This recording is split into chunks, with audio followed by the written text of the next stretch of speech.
I like this. Go. My nigga telling me to praise to Allah. With some cold-blooded killers standing right in front of y'all. Everybody got a pistol, neither one got a heart. Selling drugs, every fight, it was hard in the north. But I say, all praise to my God. Left a stain in the street when we spin out the car. Red bandana tie around the road. Hope my girl could forgive me living life like a star.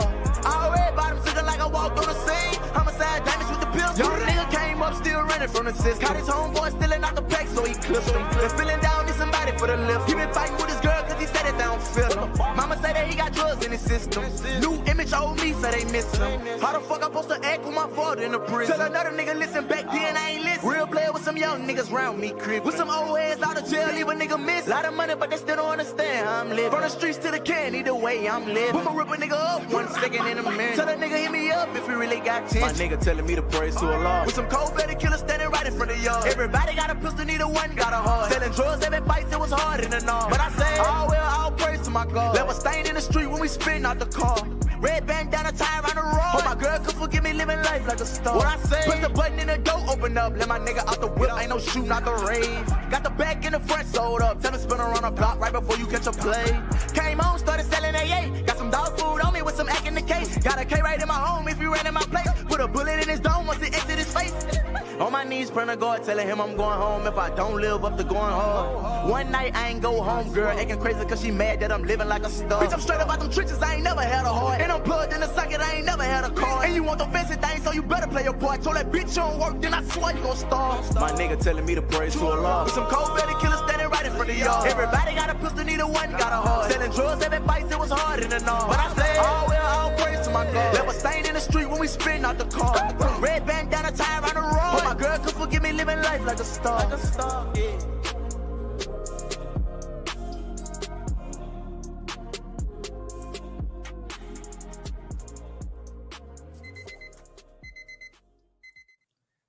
Good morning, ladies and gentlemen of the Bookit Sports community and around the world. Welcome back to another episode of The Morning After. It's a Lauren Cowling Wednesday. Lauren, it's always good to have you.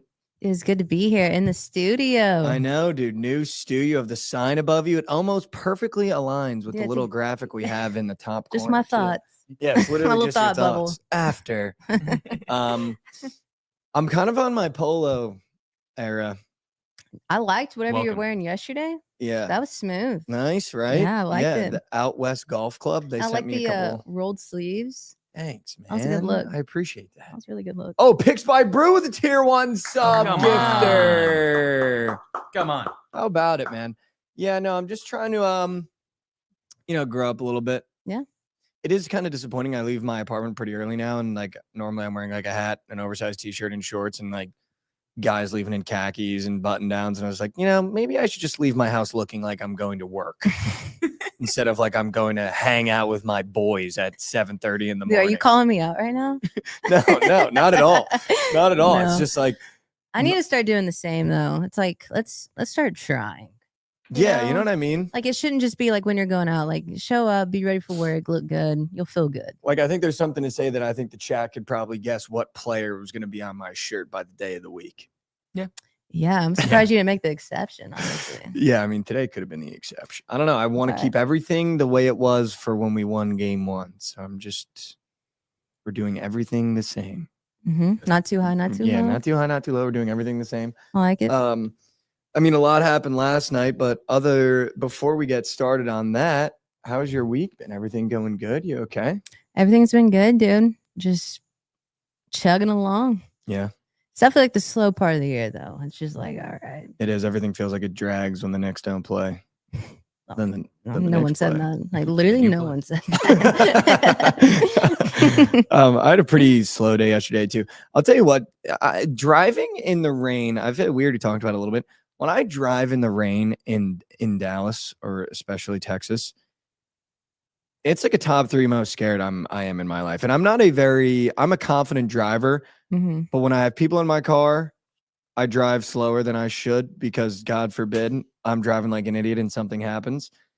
And when there is weather, I legitimately drive like an old person, Like Mima. like me. Well, also you have like PTSD from what happened when you were Yeah. driving last year. That's 100% what it is. Like for Yeah. sure. Hail could come at any minute. yeah. Which is why you Yeah. think I'd want to just get home. But Just get there quick. I'll go like 35 in the middle lane. Dude. I have no embarrassment So about. you're one of those guys. Oh yeah, dude. Okay. Well, now, because here's the thing. It's like people, I don't think in Texas maybe comprehend the fact that it's all bridges. So if it's cold, this shit's gonna freeze sooner. So you have a better chance of slipping out. Mm-hmm. And there's not a lot of good drainage on the highways. So the hydroplaning is like I would say 50% more likely than it is in like New Jersey. And there's construction everywhere. Everywhere, dude. Everywhere on dude. the highway. Yeah.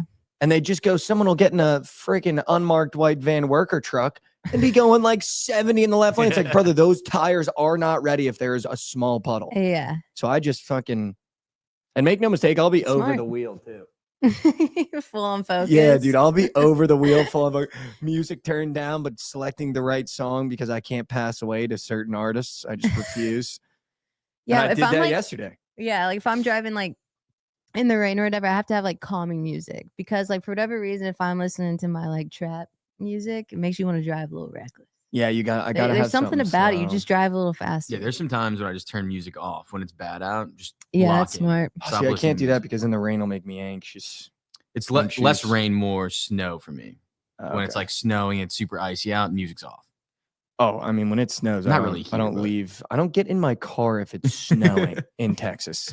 I was People more ta- actually, the brain turns off. I was more talking Yeah. about home, but Oh, In Chicago, it at doesn't home, really I'm snow more enough here. confident driving in the snow because it's like I know they've been here before. In Texas, it's like it snows and everyone's like, "What is this white stuff?" yeah, exactly. Yeah. Yeah. I think you can drive exactly the same. But on also, it. I think that gets misconstrued a little bit because like here we don't really like get snow like that.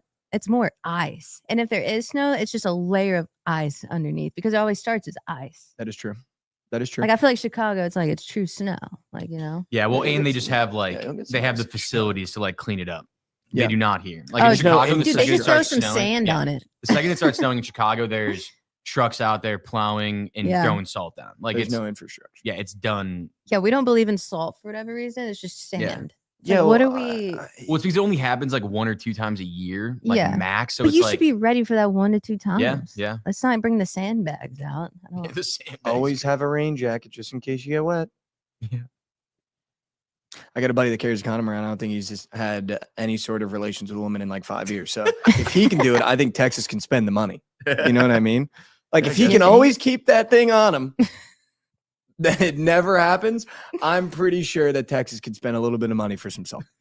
Just in case there's a little bit. Because now, at least at this point, with maybe it's global warming, maybe it's not, you know you're gonna get 1 week of snow or really heavy Yeah. ice. Mhm. It's really That's just coming. one day, but it turns into a week because no one Yes. fucking cleans it up and no one wants to drive. True. Yeah. It's literally always just one day, and then Dude, in the the Which city is shuts sick. down for a week. and the apartments scramble. Please let the water drip or else the pipes will freeze and everything will explode. It's like, dude, just relax. Everybody relax.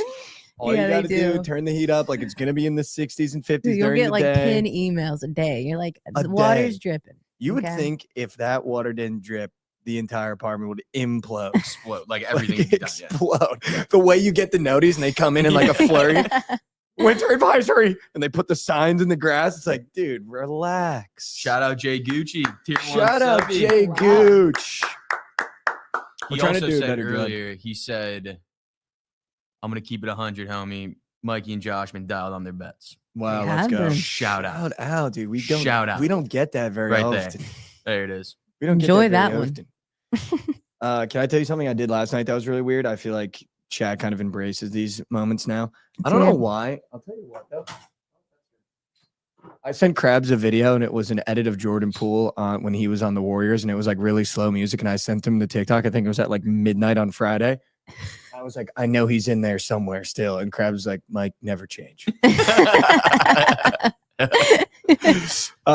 But so I don't know why. Now that I have this desk, I just want to put my feet Yeah, up. dude, get cozy. I might get cozy. So last night I had I don't know what they're called. I think it's called farfalle pasta. You know what that looks Yeah, it's like the little bow. tie? Yeah, the little bow Yes, tie. dude. Mhm. Wow, that's crazy knowing ball out of you. Big pasta girl. Let's go. So I got this farfalle bow tie and then I had some sauce. and this is just the kind of stuff that I'll do, and I would love to know if Chad thinks this is weird as well. So I like to like set a vibe to do everything. Sometimes it's maybe over the top, sometimes maybe a little weird.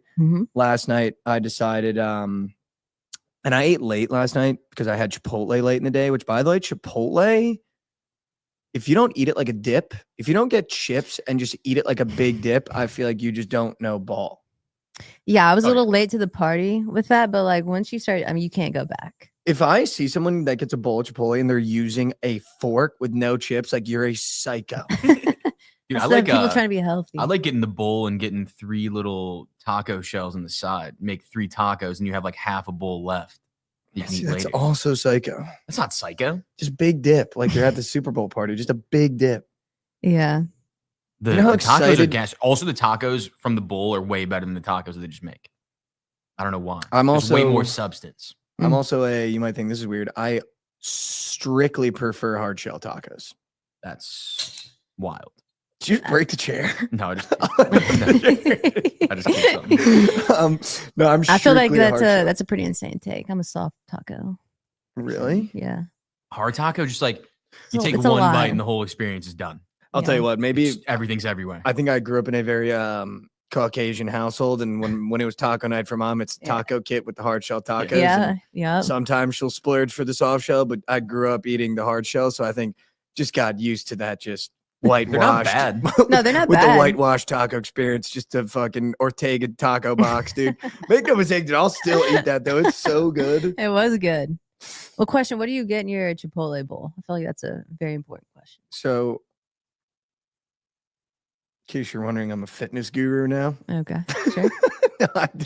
Sure. I do. Eating it with chips. Yeah, Sure, I do. let's hear it. Yeah, exactly. I do brown rice, pinto beans, chicken. If they skimp on chicken, I'm now not afraid to just be like, can I just have like a little bit more, but not double? And they will do it and not mark it a double now. Yeah. Mm-hmm. Because I always, here's the thing, I go into every It's good wording situation. too. Like not Yeah. a double, but like Just like a a little bit more. just a little bit more. And I go into most situations where I'm overly friendly to strangers sometimes. Where like I'll go into the Chipotle and she'll be like, what do you want? And I'll be like, how you doing today? Everything all right? And I'll be like, yep. And they're like, all right, can I actually do a bowl? And it feels like it kind of breaks that tension of like just treating them like robots. Yeah. So normally they're receptive to it. I have had a couple people be like, so you just want double? And I'm just like, forget it. Never mind. So I'll do brown rice, pinto beans, chicken, Uh-huh. sour cream, corn, cheese, and then a little bit of lettuce. But I always say a little bit because if you say lettuce, they will just make it a salad they'll make on it a top, salad. and that doesn't mix well with the dip. Mm-hmm. Sour cream though. I've just never been able to. Oh, I fucking love It's like my favorite thing. I just can't get on board. it. I literally love it. I've tried. And make no mistake, I'll get the bowl and I'll sit in the Chipotle and just turn it upside down, dude. If they give me a loose lid one time, I am You're fucked, dude. It'll be all over whatever table I'm sitting on, dude. Like so bad. I saw this Alright. dude that made a device for Chipotle workers. This guy, like, he's a TikToker and he like 3D prints like devices for like fast food places that'll like help them. Sure. And he like made this thing that like you just put the lid on and this like little thing you push on top and it like crunches all the sides in like perfectly.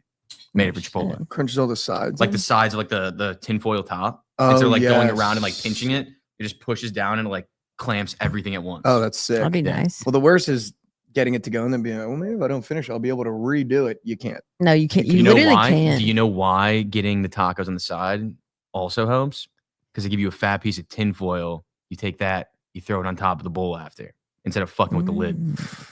Hacks. Josh hacks. It's fucking Ben Johnson of Chipotle. Literally, Ben Johnson. The fact that you just said Ben, you gonna be in on Ben Johnson this year? Yeah, it's just such a Ben Johnson thing to do. Oh, we got a 69 nice gifting a tier 1 sub.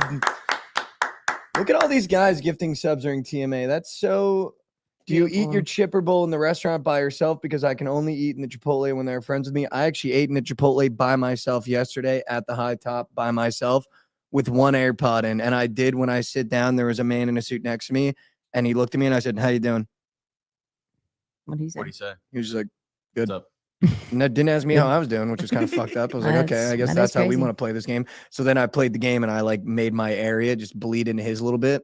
Like I took my bag out and kind of like put it in between us, but like pushed it more to his side. I was like, I'm just gonna Have your assert my napkins over dominance. here. I'm gonna assert my dominance over this guy in a suit, dude. Thinks he's better Just than add a me, little man. coaster. Bring your own coaster. But so I do things weird, right? And I need to like set a vibe. So Okay. last night I was making some pasta, and it was a little drizzle in Dallas, so I opened my balcony door and I listened to Italian music for 45 minutes while making pasta in my Dallas apartment. Dude, you're like in your like salt burn Like era. Italian music or like Like Kinda I like a had salt Nacho, burn. like- no, like I had no idea what they were saying. Italian jazz with the lights off, a couple candles lit, and my balcony door open. How was listen it? to We Know Speak Americana. Dude, but like here's the thing about it. Like this is it. Like this is the thing about it. It's beautiful. Like it just gets me in a very like I don't know. Calm. I like to have fun with stuff, and I think that's like fun for me. And I also think it's like if I'm gonna enjoy their food, I'd like to know what it's like to feel like them. Not that I'm having traditional Italian pasta. I'm throwing in boiling water and then the sauce is in a can. Mhm. I didn't fucking make the sauce, but I think it's interesting. Oh yeah, really, just becoming one with the culture, I guess. Yeah, make Just really no mistake. embracing the culture. Make no mistake too. I definitely have an autistic tick. So there is Italian music playing, candles lit, the doors open, and for whatever reason, I just cannot stop doing this every time around my apartment. So I will be doing that. Dude, I while kind of making- do that too. I do like dropbacks. Dude, I'll do I'll dropbacks in the That's kitchen. what I was doing, dude. I will literally do that in the dude. I will literally be sitting there. There's Italian music playing. I'm making pasta, and I will literally just be like, and drop back, dude. I will drop back. Ever any play action? I Americanize the Italian experience Dude, by snapping a Fun ball. fact: I was actually doing that yesterday, and I noticed like I always like tap my hand. I'm like, you can't do that Oh, you unless can't. you just have time in the You pot. can't. But you can't just do that. And I was like, let me see if I can do it without. So I was just working on that. It's like, Give me what are we reps without the ball doing? down. Dude, I do that too. I always Tapping. tap, dude. Yeah, you can't You tap. gotta load it. I like loading it. I think it's fun, Yeah. but it is tough to. But after I like throw it, I'll be like, that was a 20-yard dodge. I always picture I'm in Death Valley at night. And I drop back and throw fucking go, dude. I just feel it while I'm making Italian food, listening to Italian music, just Americanizing it by snapping a ball in Death Valley at night in my head. Like, don't get it twisted. It's still America. yeah. Well, I'm normal, right? But yeah, and then I watched a little bit of my Irish documentary and some sports. So I'm chipping away now. How long is this documentary? An hour and a half. Okay, you're just chipping. And I crushed about like 45 minutes when, like I told you, and I was hammered that one night, but had to spin the block back on it because I was super lost trying to dive back in. So I think I retained maybe the first 5 of that 45. Yeah. So getting back into that very slowly. All right, but let's talk about some sports, some things that happened last Shall we night. run the graph. Let's run the graph and we'll talk about some sports.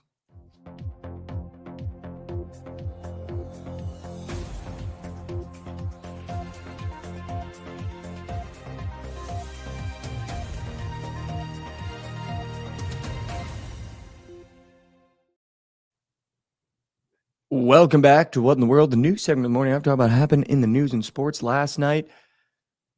The Warriors knock off the Timberwolves in game 1 of the series without Steph Curry. If you told me Steph Curry was going to go out with an ankle injury and the Warriors and Buddy Hield would come out, drop 24, and Jimmy Butler would have sub 30 points, I would have told you I didn't believe you, especially not in Minnesota. And I think this is one of Josh's takes that's just going to just keep aging 2 of my like takes. fine wine. They're dude. both aging pretty damn With well. the Warriors saying they could squeak. If they can win games like this without Stephen Curry playing bulk minutes because he's hurt, Yeah. they could absolutely win an NBA championship. 100%. Well, also, like, I don't think, like, when the Warriors have won, like, Steph Curry's never been, like, maybe one time he was the best player.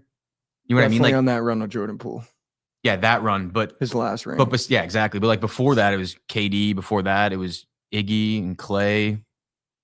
I don't know. They might be fine without him for now. Well, also if Buddy Hield can just step up and be who Buddy Hield was I at mean, yeah. Oklahoma, and then everyone just makes up for him on defense. That's Yeah. just I mean, if they can, he's probably going to be out. I think he got a grade 1 hamstring pull is like 7 to 10 days, it said, or 5 to 7 days, something like that.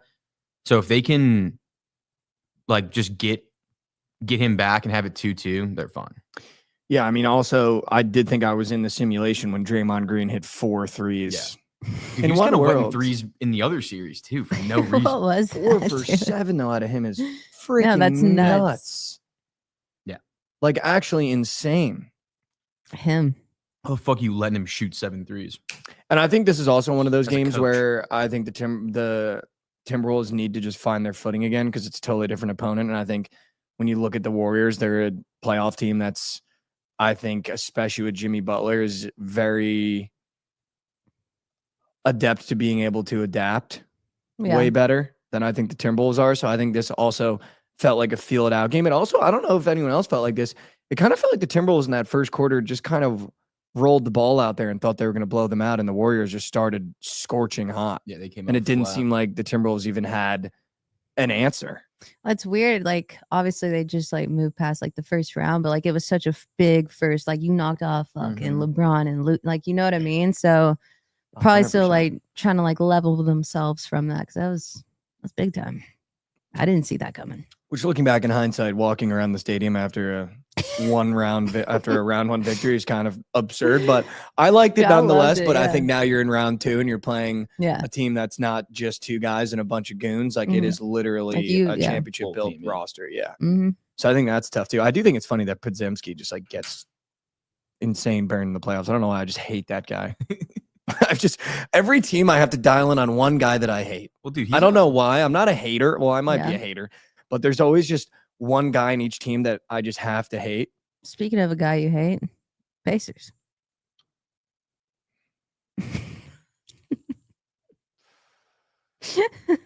Let's talk about that game, huh? Yeah, I got you. Josh, you remember what happened Yeah, in go that ahead. game? I just took myself off the screen. You can talk about that game. It is just me. What the hell, Burton?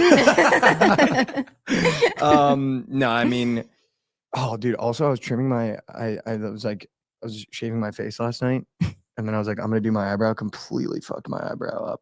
It's like so short now and sharp. Look like a fucking I bot. was trying to do like the eyebrow slits. Well, no, I didn't even try to do the eyebrow slits. I normally just like line them up, but I totally fucked it up. I mean, yeah, I guess we have to talk about the Pacers game. Yeah. Here's what I'll say, and I'll stand on this hill, I'll die on this hill. I'm just so unimpressed with these wins. I mean, they're playing without their second best player, then their third best player, and probably one of the best 6th men in the league in DeAndre Hunter in terms of his defense and threes.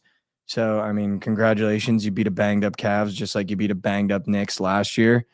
The fact that he got lucky enough that he missed a crunch time free throw, like this is who we're saying is a star in the league, a guy that's missing crunch time free throws and then just happens to get his own rebound. I mean, yeah, I'm sure you guys are more impressed and probably can give Pacers fans a little bit more. No, I think like I know you don't like him, but I just don't see how you don't tip Cap here. I understand what you're saying about like the Cavs missing some guys, but that shot was unbelievable. That was unbelievable. And at the end of the day, like, yeah, he missed the free throw, which I mean, whatever, but that was a dog move, dude. Yeah, I mean, for sure. When you're playing a team whose second best player is Max Strus, I guess you got it, right? I mean, dude, they were down 7 with a minute 30 left. They've done that. They're 2-0, down 7 with a minute 30 left in this playoffs. And teams before are in the playoffs are 1 in 365. And they've done it twice. That's pretty impressive. This is just, I'll tip Cap to any other team in any other sport other than the fucking Pacers. So you're just like, there's nothing you can say to me that you'll get it out of me. I had to deal with Fruity last year when we literally lost OG Anunoby, lost Josh Hart, and Jalen Brunson broke his hand. And you would think that this Pacers team was the best team ever. So if there's just a team I will never tip Cap to, it's the fucking Pacers. If the Cavs are fully healthy, they beat this team by 40 every single night, and it's a sweep. They went down 20 to Max Strus. You're telling me they wouldn't be down 40 to Donovan Darius Garland and Evan Mobley? I mean, to be fair, though, the Yeah. refs had the Cavs in that game 100%. If you watch that game, they literally gave them every single ticky-tack foul, and they gave the Pacers nothing. And Donovan Mitchell shot 21 free throws or something. Fucking insane. Holy, I did not He was realize 17 that. for 21 from the free throw line. Jeez. Like, the refs were trying to give the Cavs that game. I did promise we would play Fruity's gift that just literally. There's not many things that boil my blood. It's The probably gift. like if I had to give the 1A, 1B of boiling my blood, it's probably anything Aaron Rodgers does now, and then this fucking Pacers gift that Fruity posts. So I promised Fruity we would play the gift if there's any way to pull up his account and show the people. I mean, yeah, listen, here's the thing about it. This is the morning after. It's going to be biased sometimes, and I refuse to tip cap to the Pacers. So if you guys thought you were tuning into ESPN and you're going to get me being like, here's the thing about Tyrese Halliburton being like, you're not getting it. So I don't see the GIF on his account. yeah, I think It's just this one, right? Is it the Pacers one? Like no, it's the Pacers one where the little ball goes into the P. Oh yeah, I got that. Drives me insane. Oh. That one drives you crazy. I feel like it's kind of cool. Drives me insane. That's like the. He would send it to me after every game. Yeah, that's like the Paul George OG logo. There it is. He would send it to me after every game last year in the playoffs. There it is. Yeah. Oh my god, dude, that drives me. What? Why does that drive you so crazy? Because when the Knicks, Oh, OG it's when the Anunoby's Knicks, yeah. hamstring gave out, Jalen Brunson broke his hand, and Josh Hart pulled his abdomen, and we were running lineups with fucking Alec Burks and Dante DiVincenzo. And after every single loss, Fruity would just send me that GIF, and it would drive me up a wall. Yeah, that makes sense. I thought it was gonna be something crazy. It's just like a Yeah, just like the a P. Yeah. commercial. No, it's Like the what you most, but see it's the before the most game. childish thing. It's like, Yeah. like it's the most. It seems like when GIFs were invented, that was the first GIF that they made. It's just like the ball going. It drives me nuts, dude. So I don't dislike the Pacers. I just don't like. They just have no swagger. they're corny. Like I can tip cap to Halliburton, like just like the Pacers in general. It's just looking at them like, it's just like, They're corny. It's just The corny, worst, yeah. The worst unis. yeah, it's just. I mean, gross. Nembhard is pretty sick. He's cool. He's the only No, like cool the one. players, yeah, like they're Yeah. fine. It's just like the team. It's just like, I don't know. It's just the Indiana Pacers. Dude, they're just corny. Like I got a lot I of don't hate know. in my heart for the Indiana Pacers. I mean, it's also just like, dude, you got a Bucks team without Damian Lillard, and you think you're on top of the world, and they're playing a Cavs team with 3 of their best players injured, and you think you're on top of the world. It's just like, I just can't. I can't give you anything positive other than Nembhard PRA is a wagon on Prize Picks, and I've been taking that rather frequently. Yeah, 13 assists yesterday was fucking crazy. But I will talk about it from the other point of view. If you are the Cleveland Cavaliers, you need to get these guys back as soon as possible. Like, I don't know what's going on. If you need to get Darius Garland a new toe, or you need to cut that toe off, Yeah. you need him back on the floor, whatever you need to do to get these guys healthy going back to Indiana. Because this series is not over if they get healthy.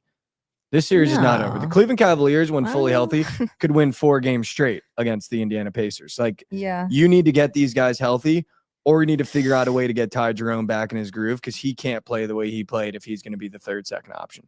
Yeah, it's just tough because the Pacers just like they have all the ammo, dude. Like the crowd chanting overrated, and Halliburton comes out and does that. It's like I don't know. They just have like that morale right now. And I just feel like all the energy's on. They just have something to prove. Not saying like the Cavs obviously don't want to win. It's just like I feel like they have that extra chip on their shoulder where they just want to go fuck it, hoop and prove you wrong. And that's a dangerous team to play. Yeah. Everyone also plays their role very well. In this Yeah, team, for including sure. like 4 bench players. No one's They really like a come in- me guy. No, not a single person. Because they don't have a superstar. They don't have a star even. We got NBA champion Pascal Siakam. He is goated. Yeah. But he didn't even have a great game, which is crazy. Like, they He kind of didn't. evenly distributed. Like, I will say the one thing about the Pacers, they have a lot of really good shooters. Everybody can Yeah, knock down yeah, a they- jumper, which is tough to have in the Including NBA. their center, Mm-hmm. So I think that is where you get the Pacers, and where Pacers fans probably feel very confident in no matter who they play. Because they have every single person in their starting 5 can knock down a jumper. So I think that's where, Mhm. like, much like the Celtics, they're one of the only teams in the East where every single guy can knock down that shot. They also play like Yeah. for not having a star, they play fun basketball. They shoot a lot of threes. They play fast. Like Yeah, they play really, really fast, Yeah. which I think is Mhm. tough to when you get a lead and you kind of turn your brain off like the Cavs, I'm sure did. and then you're playing a team that plays fast, it's so easy for them to come back and work their way in if you let them dictate the tempo, because that's what they do. They love to run. Yeah. Which I will say, They they're a do. great coach. They have a great game plan every game, just playing fast, dictating the tempo. They want to get more shots up than you. They're great at Um, everything. Just don't like them. They also They're don't just- give up. Like They're just corny. the the as fact that they've fuck. come back down 7 with a minute 30 left twice in this playoffs is very impressive. Because most teams just Yeah, roll. I mean, the 100%. Lakers in fucking game 7 were down 7 with like 45 seconds left and just gave up. They let Yeah. the clock run out. Yeah. And the That was Pacers team's absurd. fighting and winning games. It's also just, it's becoming personal. I mean, Well, yeah, obviously. just No, for within the sure. company. It would you be know, I mean, awesome Jalen if- Brunson hits game winners, and the Bookit Squad is silent. Tyrese Halliburton hits one step back against the fucking injured Cavs, and everyone in there's got their balls out for It him. was fruity that stuff. Yeah, it was fruity. Yeah, I mean, but he can do that. He's a everybody's fan. no. I like Also- no when Fruity does it, that's fine. Dude, but that should now make we you got feel- everybody jumping in. That should make you feel better because Yeah, it's like you don't want Brunson people does talking that. about that. I did murder Goots in the chat. Yeah, for no reason. But hear me out. But like when He came Brunson, at me. Yeah, kind of. Yeah. I was literally Jon Snow Going taking back- my sword out against going back BTL 2 last years night. ago. he I was, I was literally Jon Snow taking my sword out in the Bookit Chat last night. I was against BTL. I was defending myself against everybody. yeah. No, but what I'm trying to say is like that should make you feel good because it's almost like expected of Brunson to do that. It's like that's nothing crazy. It's like Pacers were like all clapping because it's like the little underdog. Like no one believed you could do. It's kind of one of those things. Like Halliburton actually did that. Oh my gosh, Brunson does it. It's like that's what Brunson should do. He's that guy. But yeah, but that's what I'm saying. It should be a compliment to you. It's like I don't know how to. No, I know Compared- what you're saying. I know what you're saying. You don't It's like, want oh my people- gosh, that was such an insane, like you had such a good game. And it's like, you don't say that to like a star player. As you say that to like the little guy who never gets burned. He finally did something. I will ask you this. I mean, no one believed in the Knicks either. I don't Like know we're if that's a acting good like we example, weren't but- 9-point underdogs in game 1. But if the Boston Celtics didn't have Jaylen Brown,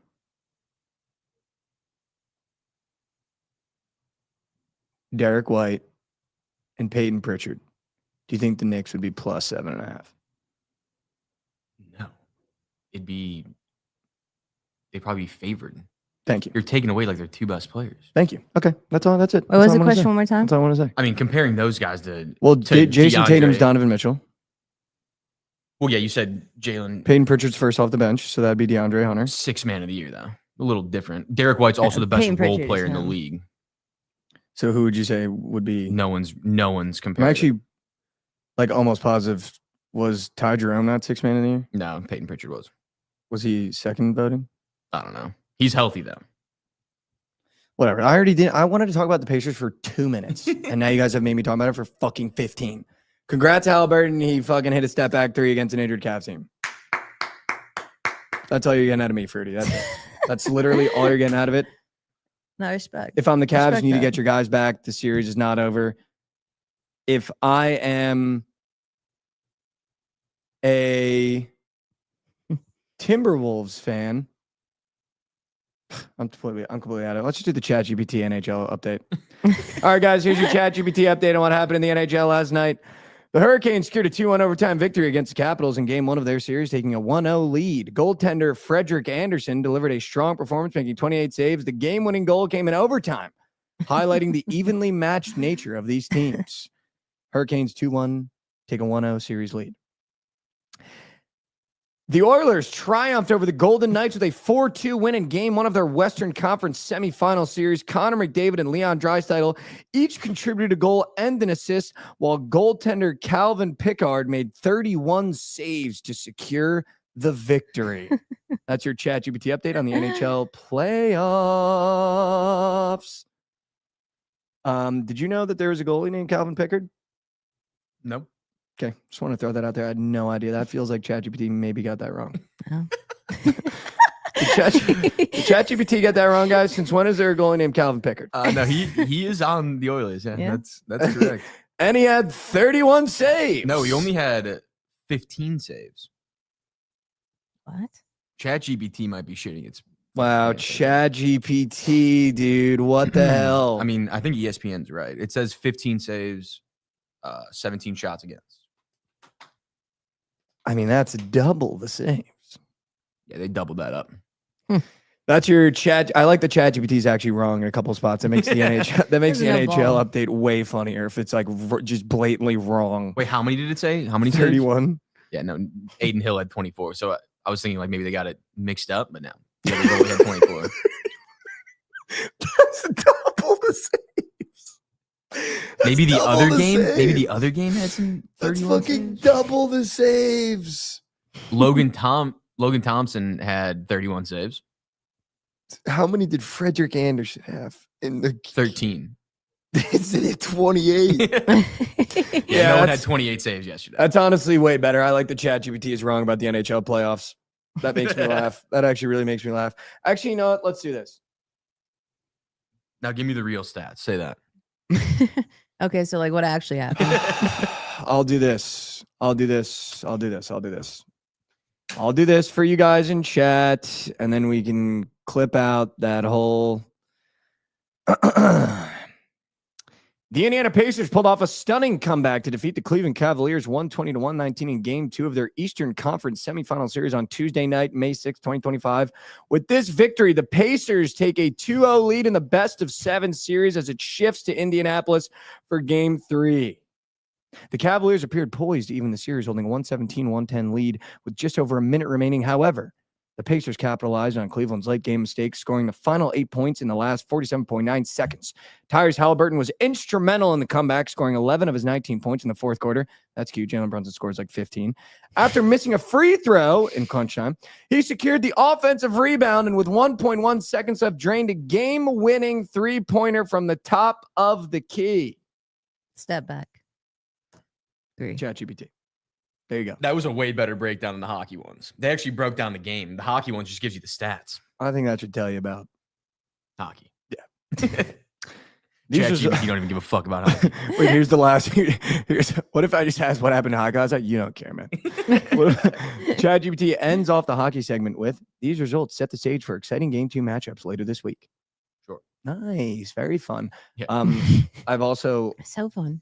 Anderson didn't see 28 shots. Yeah, 207 Maniac. ChatGPT being wrong about the NHL playoffs is way funnier. Than It's if also it was hilarious. right. They're just like, you know, that it's just like picking stats off a website. Like, how do you Like, not have how that are right? they? Yeah, how are they wrong? Hopefully that gave the Pacers fans what they wanted. Can we go back to talking about the Timberwolves series? I just Sure. want to spin that block back. Yeah, let's spin it. Can Jimmy do it? That's all I want to know. Can Jimmy do it? If Jimmy- I'm a Warriors fan sitting here right now, or I'm a Yeah. diehard Jimmy Butler fan sitting here right now, Jimmy can do it. did they steal game 1? And is this going to be an Anthony Edwards now? Maybe snaps back in himself, starts talking a little shit, starts taking over games. Maybe Naz Reid finds his footing. Or can Jimmy actually do it with this team? If Naz Reid and DiVincenzo can get going, Osprey didn't play bad though. he didn't play bad. I think he How can many do it. threes did he hit yesterday? Reed? Yeah. 3. Okay. I think All right, never mind. I think it's not gonna be on Jimmy Butler. I think that he's gonna be fine. I think it's gonna be on Buddy Hield, like we were talking earlier. I think that Yeah. he can step up and just give him 15 points a game, 20 points a game. I mean, I think they could do it. Like this Timberwolves team isn't impressive besides Anthony Edwards. Like I'm not like I wouldn't be scared if Jimmy Butler's definitely not scared of this team. No chance without. I don't Steph. think Jimmy Butler's scared of anything. anything, I think yeah. you could put him against 98 Jordan. He wouldn't be that scared.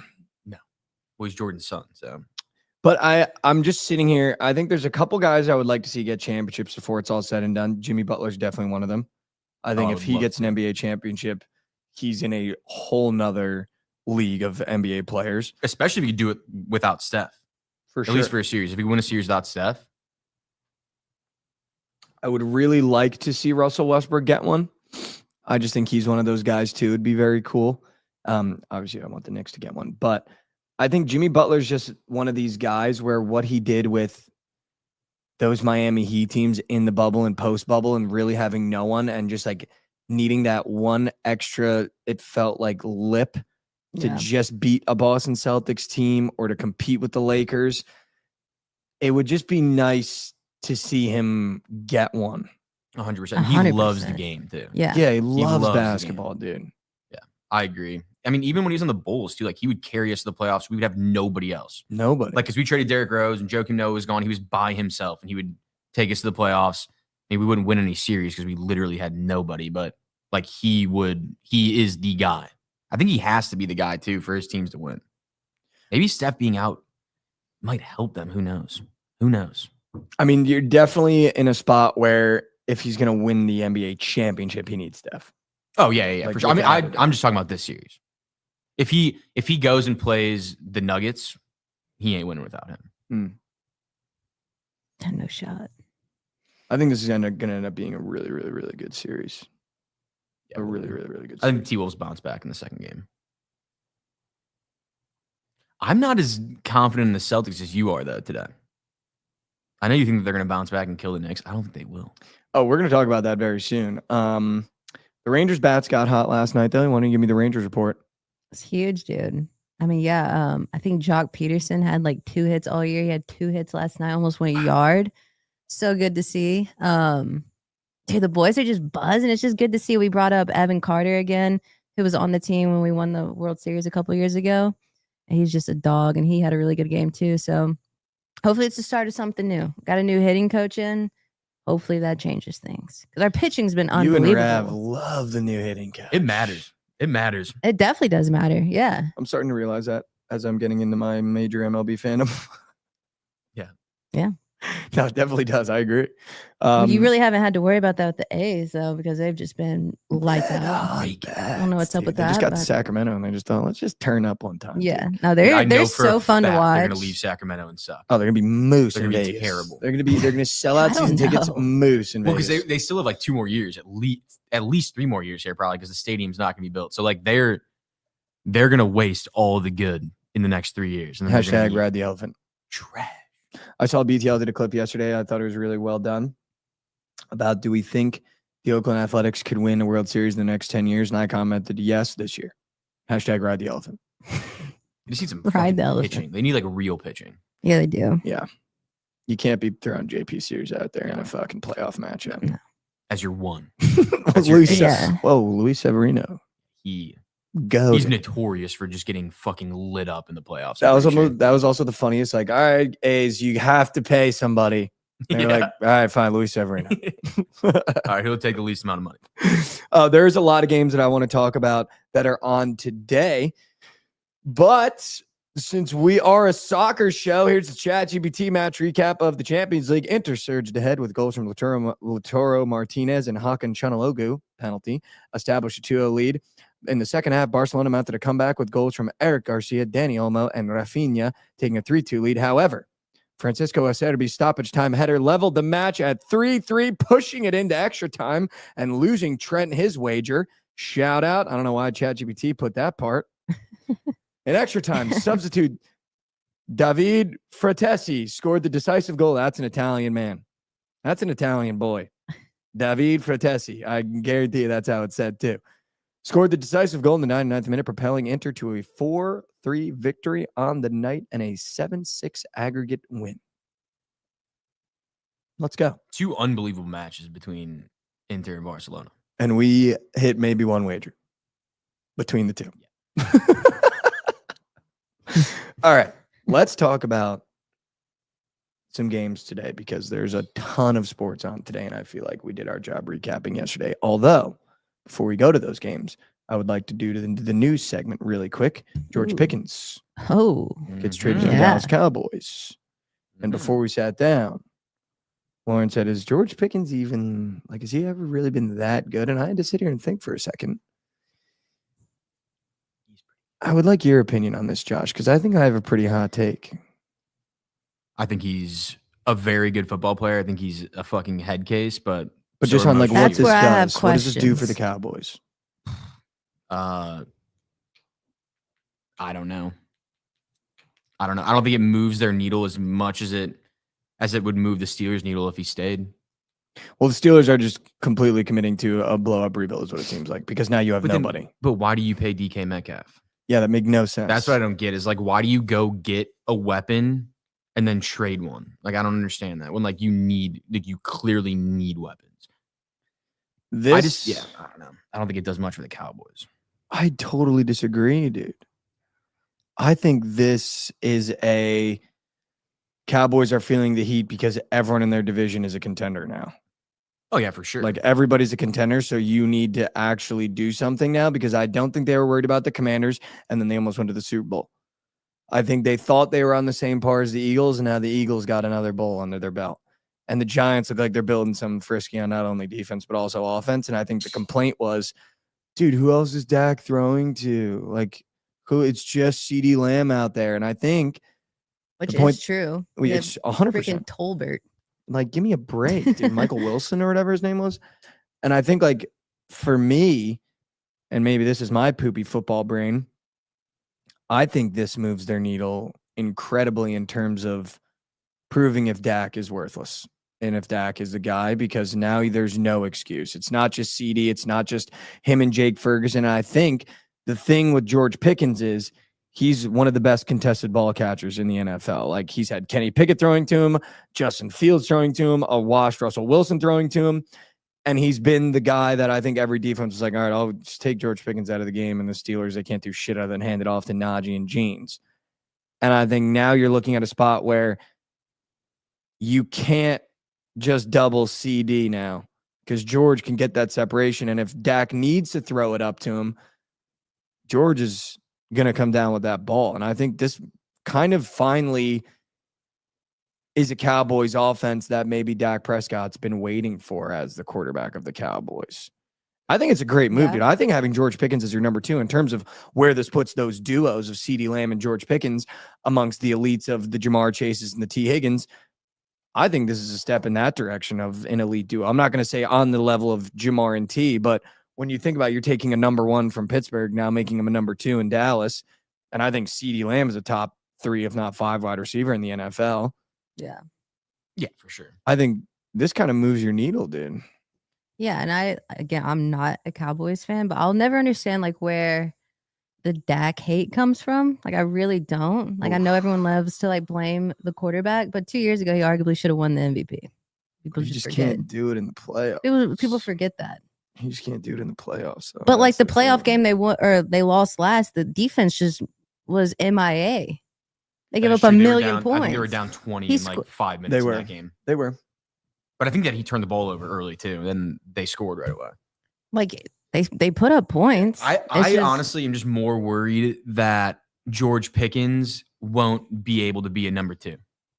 Like, I feel like that's Yeah, I a don't- move where like that dude, if he's not getting the ball, he's not blocking, he's not running routes hard, and he's definitely not going to be seeing the ball nearly as much as he was in Pittsburgh. Because they run the ball a lot. I mean, they run the ball a lot in Dallas too. Well, George also, he does love throwing a quick block and throwing someone to the ground. He's a psycho. But he likes like hurting people. He doesn't like blocking. I don't think. I think, to your point, he definitely doesn't. And I think it's a little harder to be the number 2 when you're looking at DK Metcalf versus CeeDee Lamb. I think it's very, I think it makes it way easier to walk in that room and go, I'm not even on this guy's level. Whereas I think in Pittsburgh, you would have had that problem where I think George Pickens probably thinks he's just as good as DK Metcalf, if not better. I think he might be though. He might. I close, agree. yeah. I 100% agree. But I think like you're saying he might not like being a number 2, but when you step in that room and it's CeeDee Lamb and you watch CeeDee Lamb work, like I don't think there can be any part of any athlete's brain right now that's a wide receiver who's not named Jamar Chase that goes, I'm better than CeeDee Lamb. Pickens just doesn't strike me as a guy that thinks he's worse than anybody. He thinks he's the best receiver in the league. I don't disagree. Do you think they now have the best wide receiver duo in that division? In that division, It's AJ Brown, Devontae Smith. Do you think they're better than that? They're better, yeah. I think Devontae's a much better 2 than Pickens is because Devontae can move him all around the field. Pickens is, But I think pretty CeeDee's much a better one. Yeah. Yeah, for sure. Yeah. Okay. But Pickens is strictly an outside receiver. Like that's all he plays. Devontae can go everywhere. So I think when we talked about weapons, though, right? I think they probably have the second best weapons now in that division. The Commanders have McLaurin and Debo now, though. If Debo's healthy, who knows? All right, so where do you rank the 3s now? Because you got so you have Malik Neighbors and whatever last. I don't even know who the Giants have. If they had anybody else, they'd probably be first, though. If they had someone like decent. If they had Pickens, they'd be first, probably. Yeah, with Malik Neighbors, because he's so fucking good. Yeah. So let's rank the AFC East wide receiver duos now. You have AJ Brown, Devontae Smith, CeeDee Lamb, George Pickens, Debo, Terry McLaurin. Where do you rank them right now? I would still probably put the Cowboys second. I'd put the Commies third. Who's your first? The Eagles. Are you counting the Super Bowl in that, or are you just saying? What do you mean? Just like no, not the Super Bowl. Like, I you think think those just- two receivers together, like they complement each other very well. I think like AJ Brown's a big body receiver, can go up, get a ball, also create separation, and Devontae Smith's like the complete opposite. He's a small receiver, can get open in the middle of the field. That's where they complement each other very well. I feel like CD and Pickens are similar, more similar than those two. How would you rank that division of wide receiver duos? You got Debo Samuel and Terry McLaurin in Washington. You got George and CD in Dallas, and then you have AJ Brown, Devontae Smith in Philadelphia. I mean, if Malik Neighbors had a second piece, you'd probably say something about the Giants. But I don't know how it's not the Eagles. do you think the Eagles are one? Who'd be your two then, with Terry McLaurin and Debo versus CD Lamb and George? Debo, I'm not sure yet. I don't know how he's gonna look with the Commanders. I don't know. The only reason I'm worried about Pickens and CD is just they're both divas, and I could see locker room problems coming very early. Especially if they're losing. If they lose game 1, that locker room might be done. I just think, and I'll be the one that will eat the shit, I guess, from the comments. I'm gonna put the Cowboys one just because I think CeeDee Lamb's the best wide receiver Well, yeah, out of for those sure. duos by a long shot, and then you're giving me a number 1 in Pittsburgh as his number 2. And I think you could make the argument that Devontae Smith would probably be a 1 in a lot of places, but I think he'd be a 2 in a lot of places as well. Whereas I don't think CeeDee Lamb, or where I don't think George Pickens would be. Actually, I don't know. I'm gonna put the Cowboys first just because I think CeeDee Lamb is that good, and now he finally has someone to offset the pressure that he gets every single game. Yeah. I'd put the Cowboys too. I mean, they just won the Super Bowl. It's so hard to not put them there. I actually don't know if Debo and Terry. I don't know how that's going to work either, because how do you use Debo in terms of like, I don't know if Debo offsets the pressure that McLaurin now needs to beat this Commanders team. I mean, Dude, if Malik Neighbors had even Kevontae Turpin, I'd put them above the Commanders right now, just in terms of how good Malik Neighbors is, and just because I don't know if I trust Debo anymore. yeah, I just think the way that I'm thinking about it is like Debo is a clear upgrade from Olamide Zaccheaus. And that's exactly the position. 100, yeah, That's 100%. But like, and Zaccheaus had like 500 yards last year, which is insane for him. Or who's the guy that Krabs hates that was on the fucking Eagles? De'Ami Brown? Or no? De'Ami Brown. Do you know what I'm talking about? Yeah. That he hates from Penn State? Jahan Dotson, yeah. Sorry, But I just think go ahead. Debo taking that role from Zaccheaus, I mean, like, he just can't be worse than him. Yeah.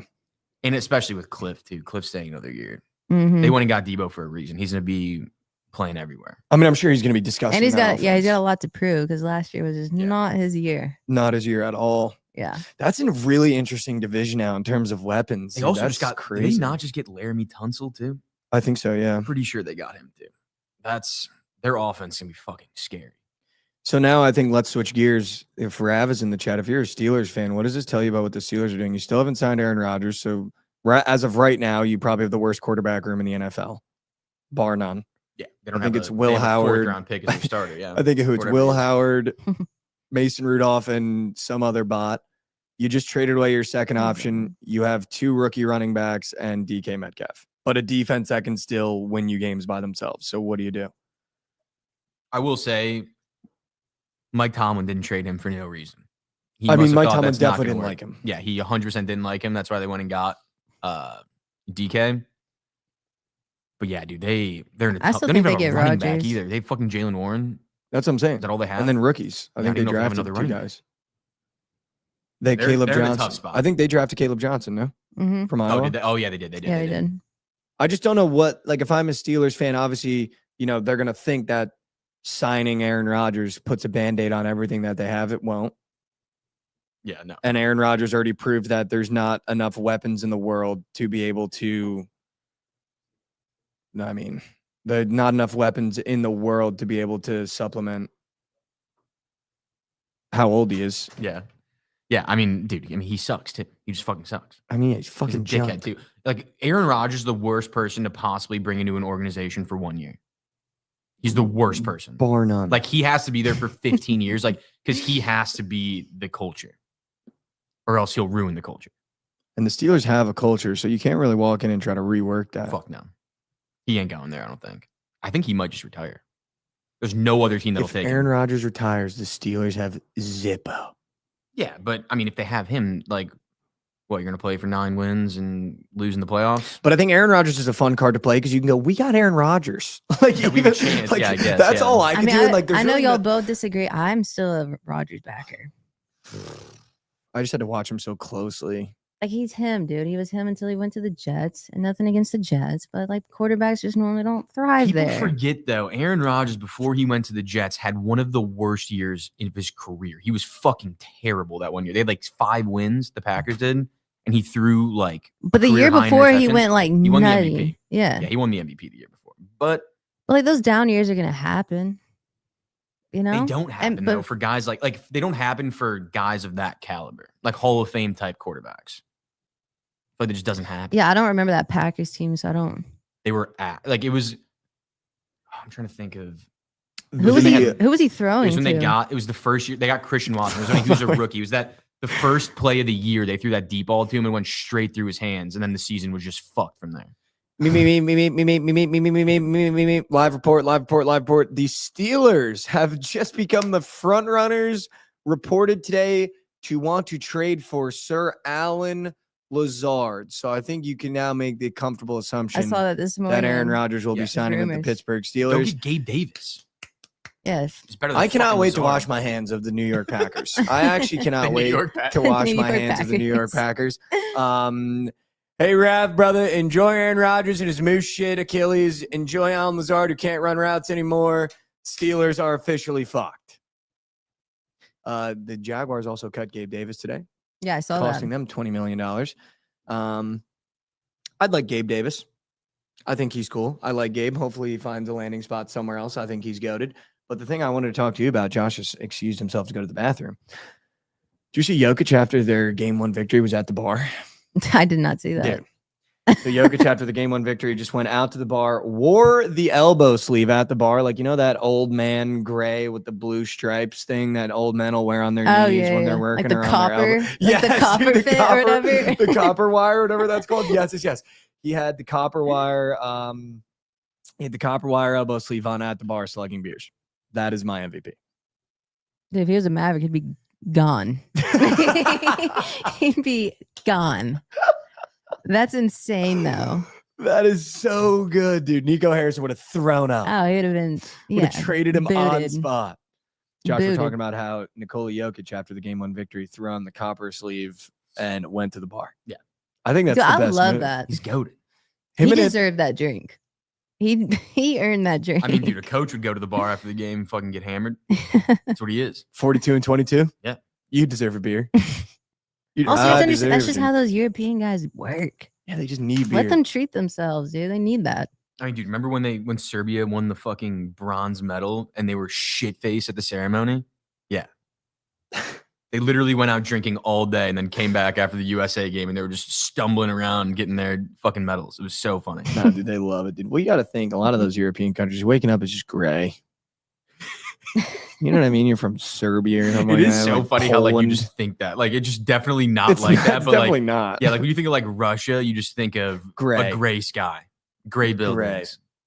Just gray. Yeah. But just the only color is just beer.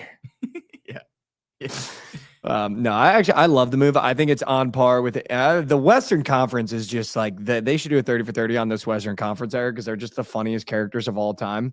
Like I love that Anthony Edwards is walking around the crypto arena. I love that Jokic is like, yeah, I'm just gonna go to the bar and not care that someone's gonna take a video of me.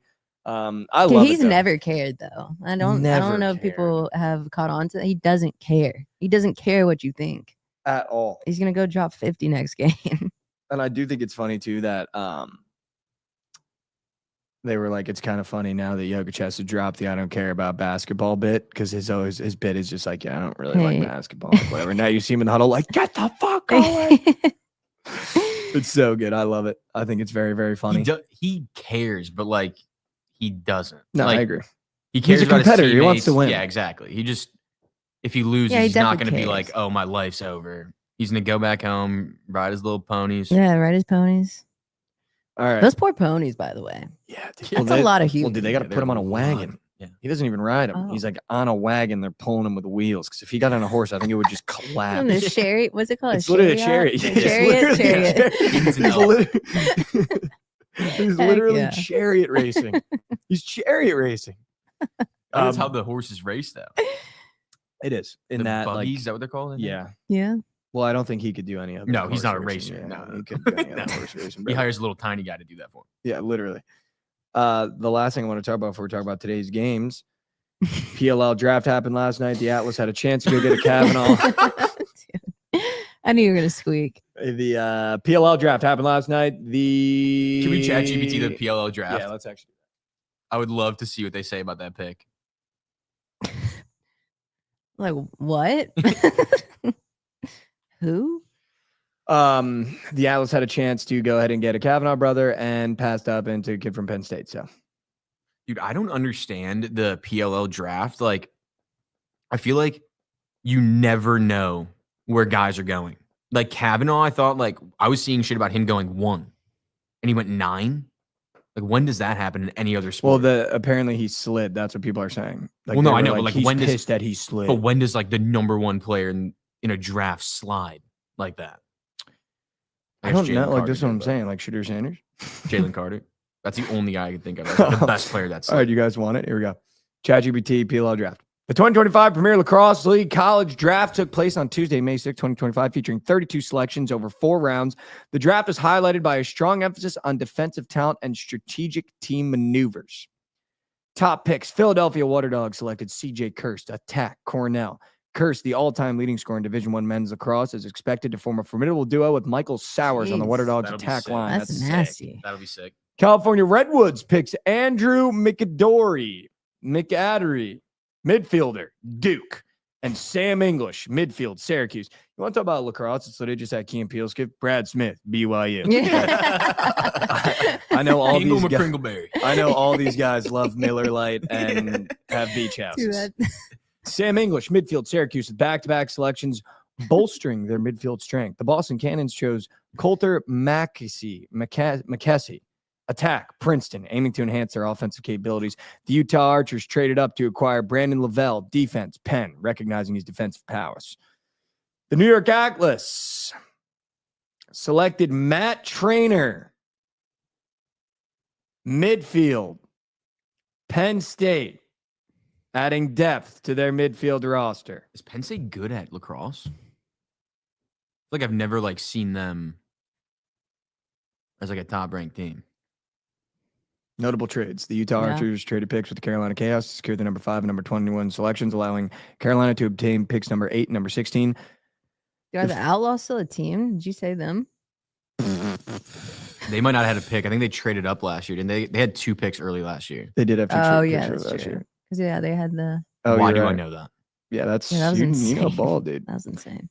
Philadelphia Water Dogs acquired pick number 23 from Maryland Whipsticks as part of a deal involving player Zed Williams. You got traded? Oh, here we go. A run of 10 consecutive defensive players were selected in the later rounds, highlighting teams' priorities on strengthening their defensive units. They haven't even top draft grades. California Redwoods received high praise for their proactive approach, earning an A+. Philadelphia Water Dogs graded A- for their strategic picks, including top talents C.J. Kirst and Jake Taylor. The Boston Cannons earned a B+.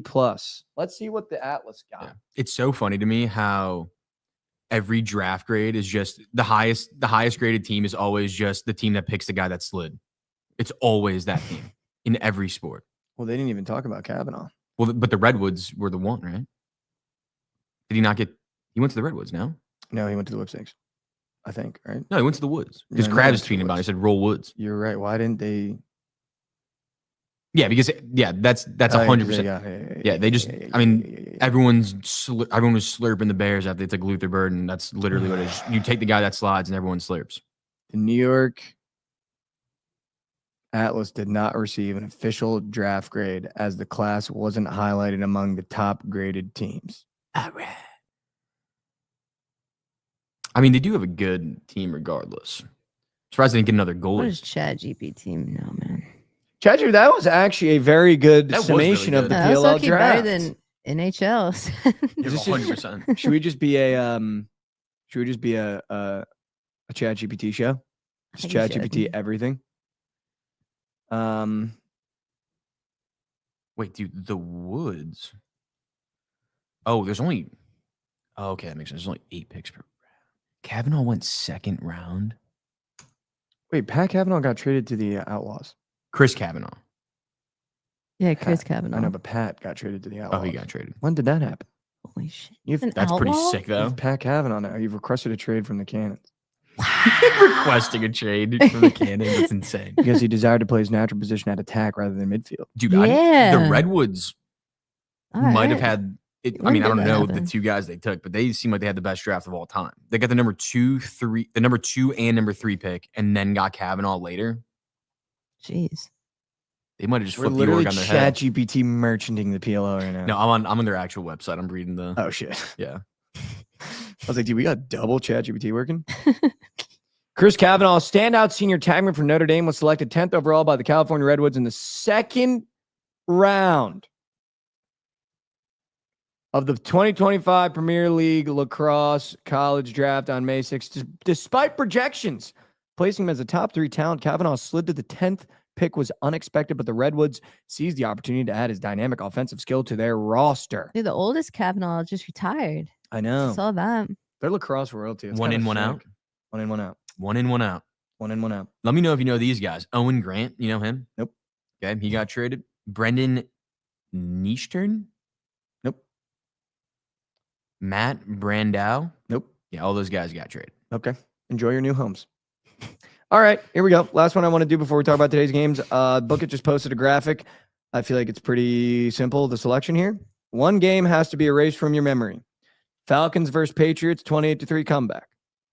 The Iron Bowl, Alabama versus Auburn. NBA Finals Game 7, Cavs versus Warriors.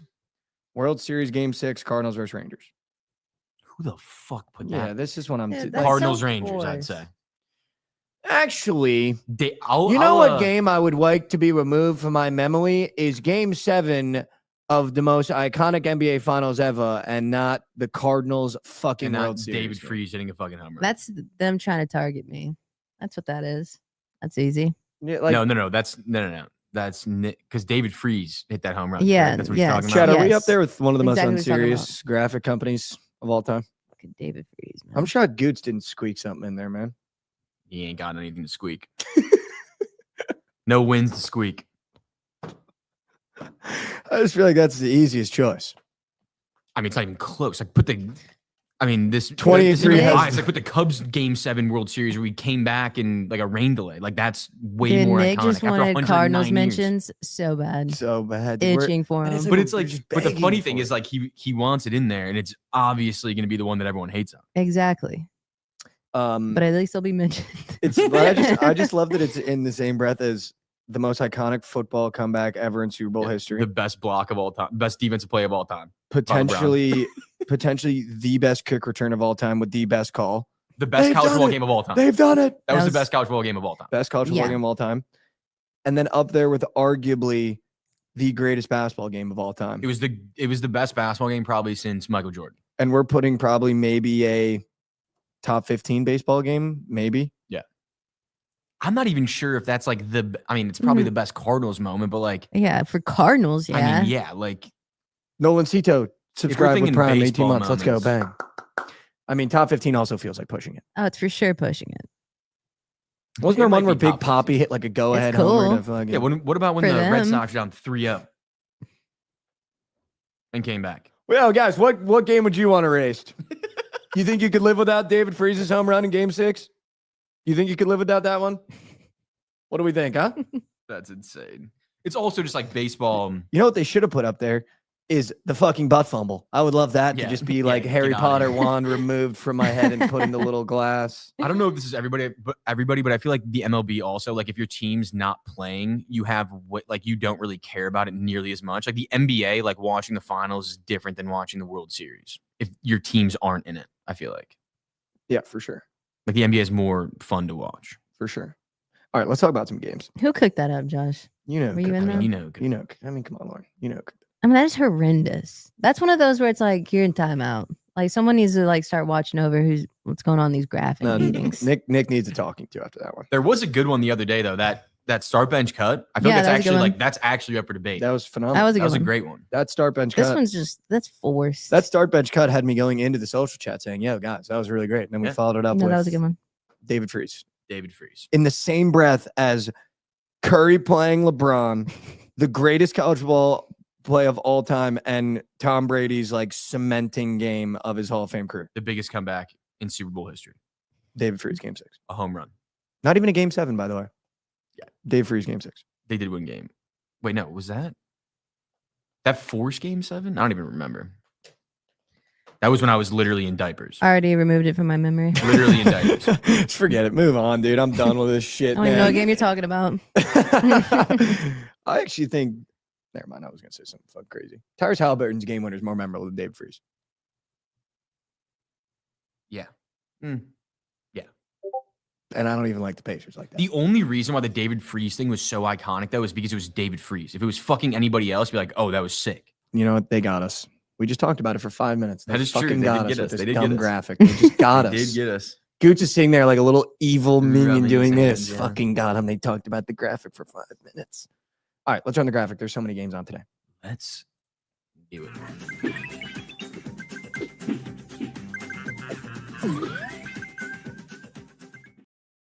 Welcome back to Slate Service, the part of the show that you've probably been waiting for, sitting on your hands.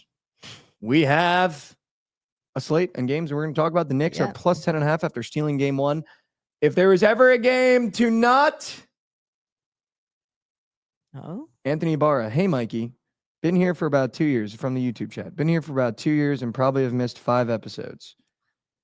Averaging 10 to 15 viewers on YouTube to averaging 100 is amazing. Keep up the good work. I'll never forget. I was the 868th subscriber. Come on, Anthony. Wow. Anthony Come on. Ibarra. I remember him. He's been here. He's been here since- forever, yeah, dude. I love Anthony. The beginning. Anthony's been here since the dog days. Since the dog days when we made the pirate lay. Yeah. People forget the pirate lay, dude. You could Pirate. never make that lay again. No, It'll never be made again. he'll never dude. hit again. That's for damn sure. The Knicks are now plus 10.5 going in Type shit. to game 2. Going into game 2. If there was ever a game to not bet the Knicks, it's this game. I think this is just the Celtics set a record for missed threes. We already stole our game. I'm not saying the boys aren't going to come out and try. That's not what I'm saying. I just think this becomes the adjustment game for the Celtics, and they probably beat the crap out of us. I do think it's very telling that the line has been bumped up from last game after we beat them. And I think a lot of that goes into them having a historically bad shooting performance. And I think a lot of that goes into Joe Mazzulla being a better coach. So I'm interested to see how the game plays out. I'm obviously going to be rooting for the Knicks. I will have a wager on the Knicks, but if you are a casual fan or a fan of the NBA, I would not take the Knicks today, even though that's a lot of points, because I feel like that spread is just a little bit telling. And I might have pissed off Celtics fans. So I assume that the 70,000 of them that saw the welcome to the show video potentially could be in attendance and will be very loud, but that plays into Jalen Brunson today. I do believe that the Knicks could win this game, but that's just very biased too. I don't know, dude. I kind of like the Knicks too. I don't think they're gonna win, but I kind of like the 10.5. That's just so many points. It's so many points. I like the over in this game though. The Celtics offense was abysmal last game, and they will be shooting the rock back like 100%. And the Knicks show, I mean, Jalen Brunson can get to the rack whenever the fuck he wants against his team. Kind of like the over. I mean, dude, if I'm speaking as a biased Knicks fan, I think we have a chance to win game 2 too. Like I talked about 2 days ago or yesterday. The thing about this series that I don't think a lot of people understand is we're going to win the mental and physical battle in every single game. Like I don't think Jason Tatum and Jaylen Brown are mentally strong when you're playing a Knicks team that just had to go into Detroit and battle literally tooth and nail to beat a Detroit Pistons team that I think after having watched them would have given a lot of teams problems in the East just because of the way they play. Yeah.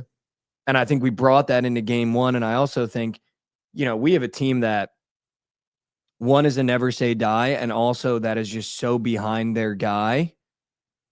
And I think we have a chance to beat anybody on any given night. Doesn't matter where we play. And it seems as though sometimes we play better away from home, as you saw in the Detroit series. I think this team likes when you get in their face. I think this Knicks team likes when they boo Jalen Brunson and when they say those things that they say. I think it's just the Garden, honestly. There's just being in that building, I'm sure there's a lot more pressure. Oh, way more. Because Knicks fans are quick to turn on them. Like quick to turn on them. Like, I mean, dude, if once they're Mikal bad, Bridges comes out and shoots 1 for 5, there's going to be tweets about Mikal Bridges today. They are quick to turn on their own players. But I mean, that's just what great fan bases are like. I'll tell you the same way. I'll tell you what, though. Chicago's kind of the same. They are the same. No, no, you guys don't flip. Dude, we won 6 games and we were chanting Justin Fields the last game and sent them off. I think if we are to win, though, which is going to be my prize pick square of the day, it's going to come through Karl Anthony Towns. So I'm taking his PRA and his fantasy and some lineups today. After having a abysmal game 1, I think, like we talked about, you can't lean on OG Anunoby to do that game after game after game. And I think if you are Karl Anthony Towns, this is why we traded you or traded for you in series like this. You have to come out and you now have to assert yourself. You have to. So I think this has to be the Cat game. I think if there's anyone that can recover from a bad performance and play really well, we've seen it before with Cat. Because Jalen's going to get his. Like, I have no doubt in my mind that Brunson gets his. It's who's going to be the second guy to step up.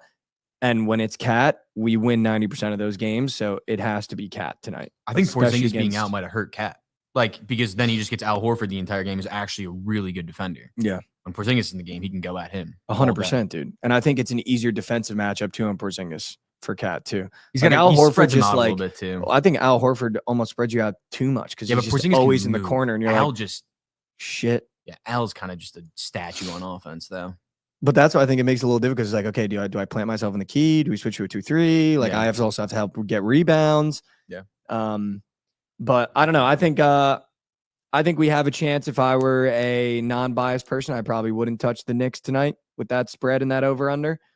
Lauren, do you have any thoughts on this game? You gonna fade Brunson again, or what's your? I mean, how do you not? You're gonna do it again. That's I want crazy. to. I do think the Celtics absolutely clap cheeks for what it's worth. I think you should. I think the line is very telling.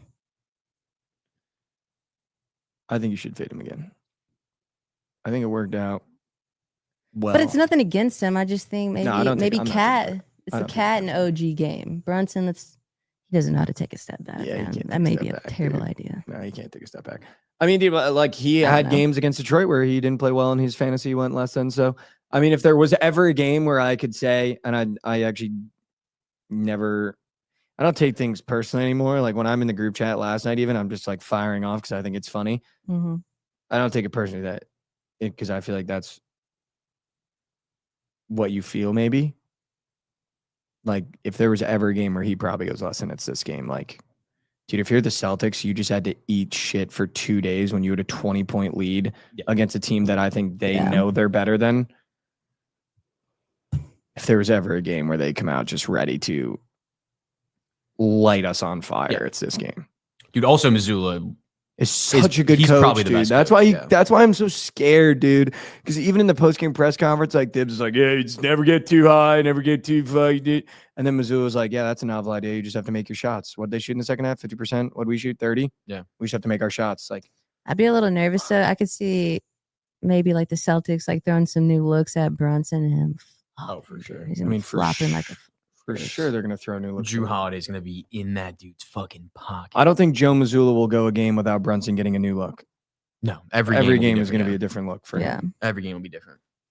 I also, dude, his whistle is insane though. It really is. It's really not.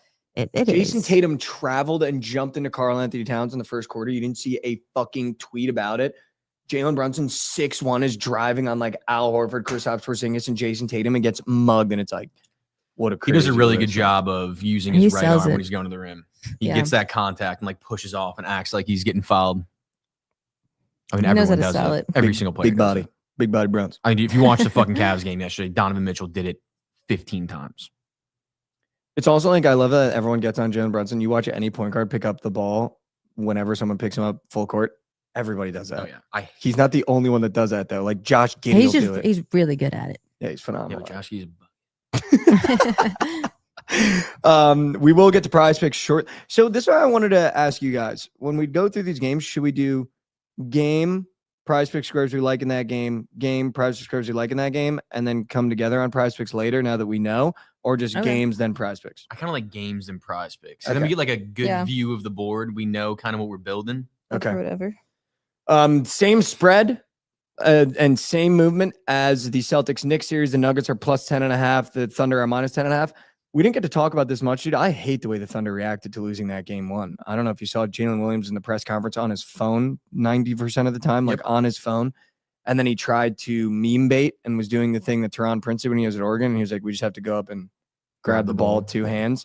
And then Shea just seemed very unbothered. I'd rather take the Nuggets plus 10.5 here, just because if that's your attitude after losing game one, I don't know that I trust you to come out and beat this Nuggets team by 11, when this Nuggets team, you just gave them a glimmer. Yeah, I'm gonna take the Nuggets money line. I just think they're a better team than the Thunder team. Like, no, they have nobody that can stop Jokic, like even a little bit. And maybe that doesn't matter, but I'm definitely putting a lot of weight in that post-game press conference, just because, Shea, if you're the leader, the fact that Jalen is like fucking around and so uninvolved and unbothered, every game matters in the playoffs. Like, you can't lose home games in the playoffs and think that shit is sweet. And I didn't even really like Shea's responses either. And I feel like that stuff just kind of worries me with big spreads. Like, maybe the Thunder come out and win tonight. Do they cover by 10.5? I don't know. I don't think so. I'd be more inclined to take the Nuggets plus 10.5. But I don't know. I'm just not liking the body language out of the Thunder right now. And I feel like that kind of stuff matters. Like, when Jalen Brunson and Jason Tatum blow that lead, they come out and it's like, they asked Jaylen Brown about a foul, and he's just like, it's playoffs. Everybody gets foul. You call a foul in every play. So it's like, that's why I'm more scared of the Celtics, because they weren't like, oh, well, we had a historically bad shooting. It's just like, no, this stuff happens. Like, we need to come out more locked in. And it's like, Jalen Williams, brother, you're the second piece on a number one seed. You can't be in the fucking thing doing this. It's also like both of these teams that just lost, obviously favored fat tonight. Do we think both just really go out there and do jobs? No, I think if anyone does, I think it's the Celtics. I would say so too. I mean, the Celtics, we've seen it like the last like 2-3 years. When they lose games in the playoffs, it's because they don't shoot well. That's the only reason. Right. That's the only reason they ever lose. So in OKC, like I honestly that's don't. insane Nuggets disrespect. I don't see a single so way too. how they stop Jokic.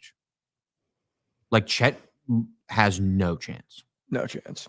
Well, I think too. And then Aaron Gordon too. Like, Aaron Gordon's also a massive body who plays that dunker spot. Like, you try to bring two to Jokic, it's a free lob, free dunk. I don't know. I mean, yeah, they have to beat the Nuggets by stretching them out. Well, they just can't let him grub the boards like he did last game. That was just out 22 rebounds. You can't. He's just You so much can't. stronger than everyone. He just pushes people around. You can't, Yeah. dude. Like, but if he controls the board, I mean, you can't do anything. That is kind of how you beat the Nuggets, though. You just let Jokic be Jokic, because you're not going to stop him. You just have to focus on Jamal Murray, MPJ, fucking Christian Brown. Like, don't let those guys and the get going. rebound. You have to rebound. Yeah. You give him second chance shots. Good luck. Good luck. Hartenstein also just can't stop Jokic either. I mean, he's a Dude, great big body to have, but He is one of the most annoying players ever to watch. When I went to the Lakers OKC game, he's got that little mid-range he hook. is just like, he's just annoying, dude. I just don't like how he plays basketball. Well, the funny thing about Isaiah is, like, when he was on the Knicks, every time he would take that little mid-key floater, you'd go, fuck, that's so missing. And he makes it everything. Like, I've never seen someone's bag just be so deep in mid-key floaters. Like, he never misses them.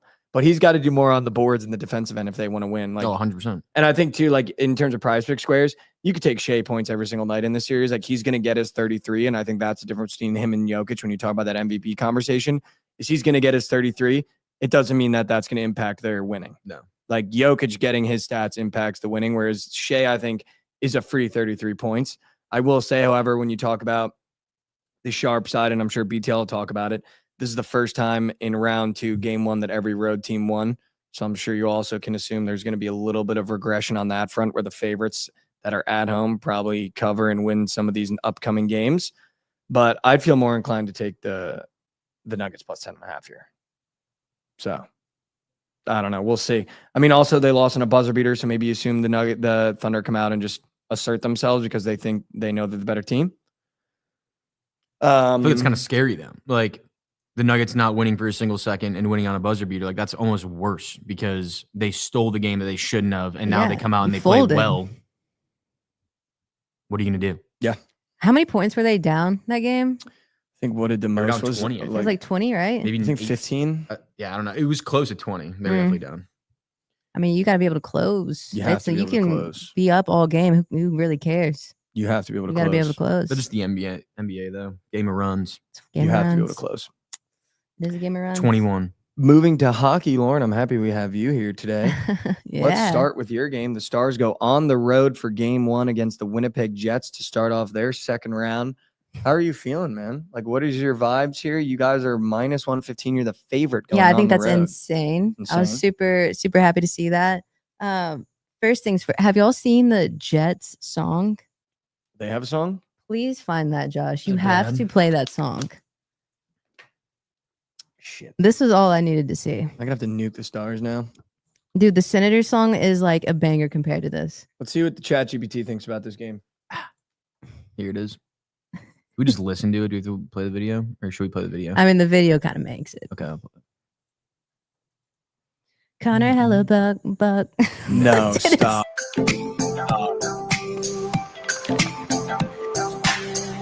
It's a minute 50. PBS song. Yeah. Very fast, really good. R-I-double-S-E-Y. I'm over it. Josh Morrissey, yeah, he's our guy. Velarde, Lowry, Mark Scheifele, Connor Ehlers and the MVP. M-O-double-R-I-double-S-E-Y. Josh Morrissey, yeah, he's our guy. Velarde, Lowry, Mark Scheifele, Connor Ehlers and the MVP. Okay.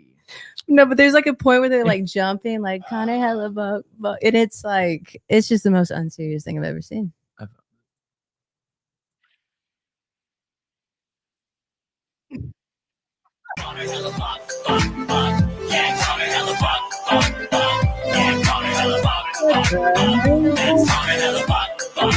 Yeah, so I'm very excited for the game.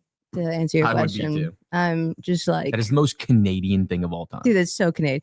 Dude, someone tweeted, I think it was Heat Daddy. He was like, "Is this like a white people thing or Canadian thing?" It's like Might it's be definitely a both. Canadian thing. Might be both, honestly. This is why we just need to go take it back.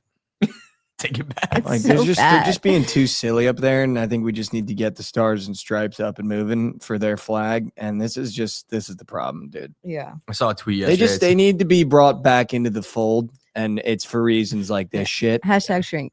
Yeah. You know what? You know what Canada is? Canada is just if the Indiana Pacers had a country. Like who in the world thought that video was cool? Not a soul. We need to get old DT up and moving and get the troops keep walking across. Dude, if that's the kind of people that are in Canada, we're walking through them. 7-game series, that's a sweep. Yeah. That's a Easy. sweep. Easy, dude. I saw a tweet yesterday. It said, "Breaking: Canada has changed its pronouns to 51st." Yeah. We're coming. I'm like so in on this bit now. Like we're coming. We're coming. We're taking it all of it. Because you guys did like this shit has to stop. This shit has to stop, dude. This is why we need to go up there, That's insane. rattle some cages. You know what we should do? Just send the state of Detroit up there. Just send the That'll state flip of Canada on its head. just send the state. Put the The state city, of the Detroit. city, yeah, the city. Take the state of Detroit and just put them in Winnipeg for that series and just get things right. Just get things some right. balance. Well, dude, Detroit is literally like you can cross a bridge and you're in Canada. Like it's right there, Detroit, right there. get What them the- up and Maybe not fucking Detroit. Michigan moving. is definitely right there because there's one of my buddies used to go to spring break in Canada. He would just drive across the border. Dude, I'll tell you what, dude. I think Windsor's this is right there, this yeah. is a perfect example of this is what happens when the Canadian Caucasians go unchecked. Because I'll tell you what, there were some times when I grew up and I Yeah. went to some basketball camps and I wore some silly colors together. You get checked by your teammates. Oh yeah. When the Canadian Caucasians are just unchecked up there making songs like that, Mm-hmm. that's the problem. That's the problem. I think that's what Shane Gillis taught. He has like a bit about it where we used to be talking like, oh, see, and here comes old Curly. And that's got to get knocked out of Winnipeg.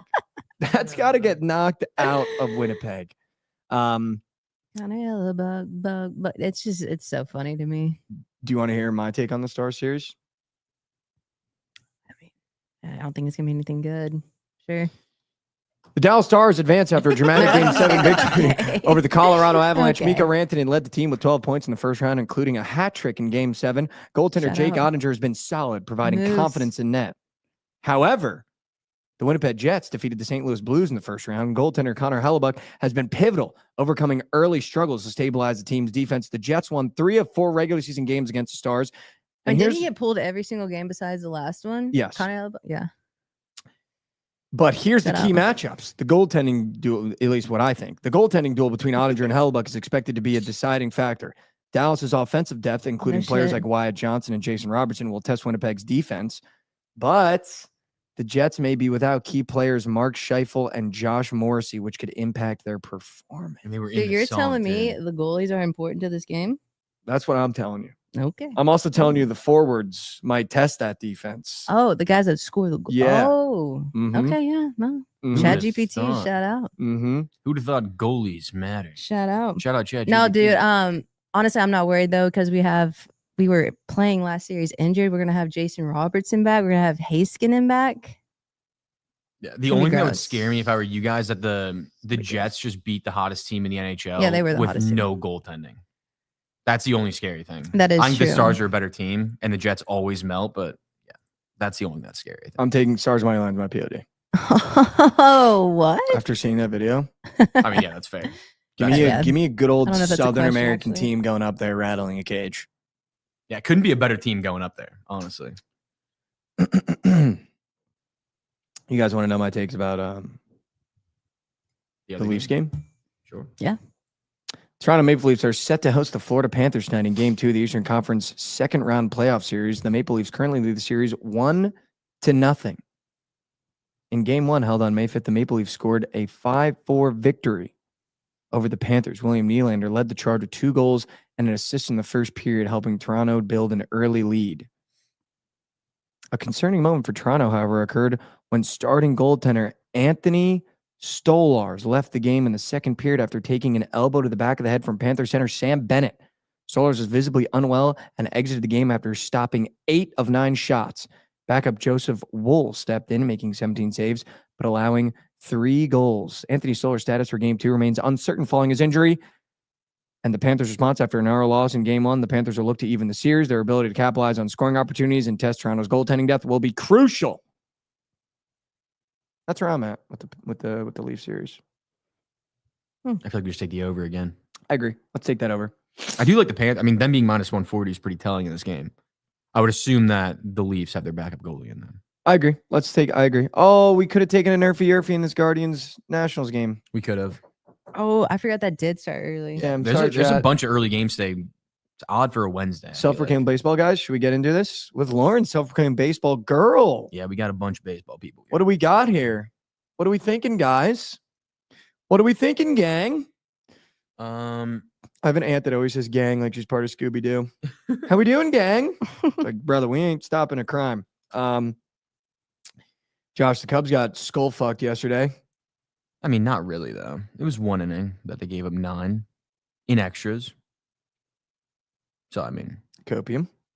no, not really. Did they bounce back today with Ben Brown on the bump against Robbie, right? You want to hear something?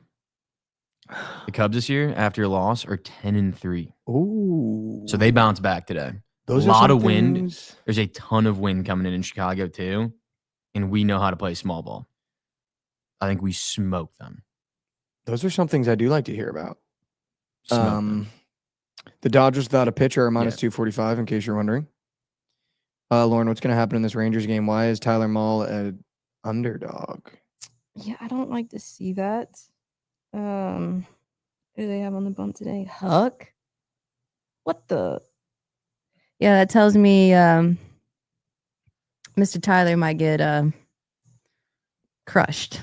That's what that tells me. He's been dialed. After yesterday's game squeaking under, do we think this game goes over 9.5? I would love that over. Okay. Over of day? Yeah, I think that's an easy love over. that over. I'm going to be taking the Phillies once again. They're just better than the Rays.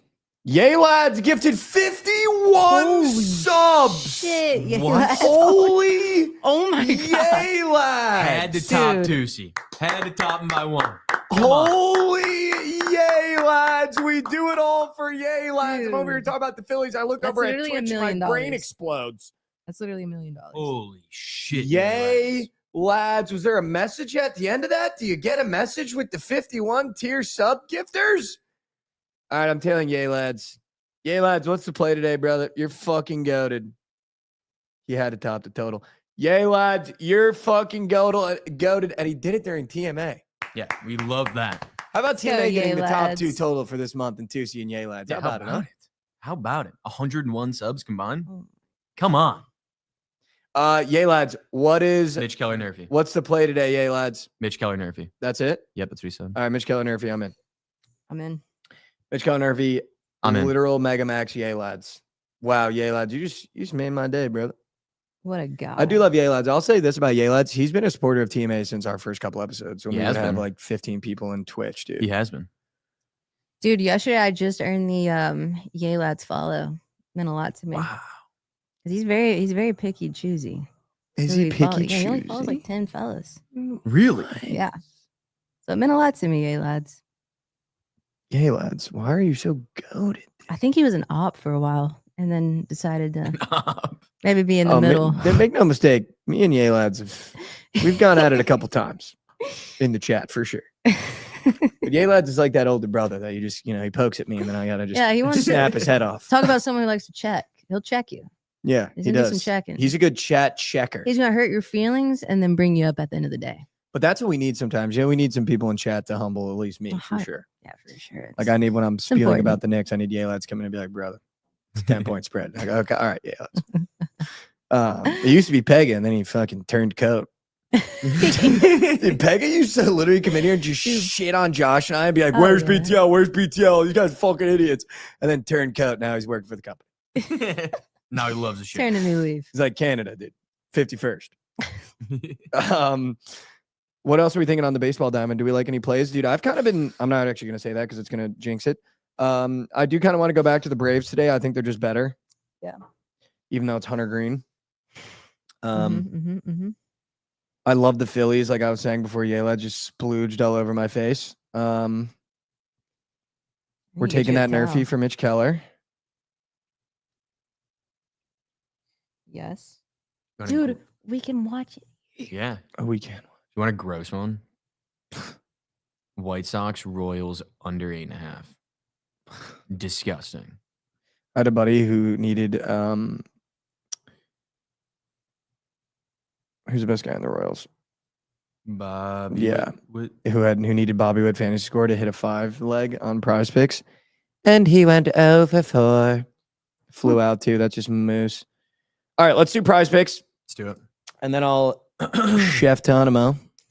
No one's talking I've about got the two squares that I'm absolutely in love with today. same. In love with. Also, did you say A's over? I did not. We should look at that. All right. I'm always down for an A's over, dude. Our bats are just too hot. I will tell the people before we get up and moving, I did take my 2 early morning Prize Picks, Shea points with Carl Anthony Towns fantasy, and then I made one that I liked even more, Mikal Bridges points with Michael Porter Jr. threes made. Those are my 2 early morning Prize Picks lineups. But let's step in the lab. Let's chef. Lauren, you're banned from giving a less than because you gave me a less than and it went 6 exits more than. Dude, okay. And- Also, give me my respect because normally on here I feed. Yeah, and you give Okay. more thans. And then today or last time you were like 100 that green was- less than. Oh, wait, we can't forget Chief. Oh, yeah. Trent's on Oh. Arsenal. Yeah. Do you guys want our Champions League plays really quick? Hold on. We're the worst betters in the planet. Somehow in a game, in a series that had 7-6, Dude, you should I ask only took the over ones. ChatGPT what old fellow would take. Should I take? I'm going to do this. Dude, there's a chat. There's an AI thing for betting. What the? I forget what Oh it's my called. gosh, more splooges, Mike. More More? splooges. Holy, wait, how many more? 5 more? How about it? Who splooged? Lapine skins? Yeah, Lapine skins. How about skins. it?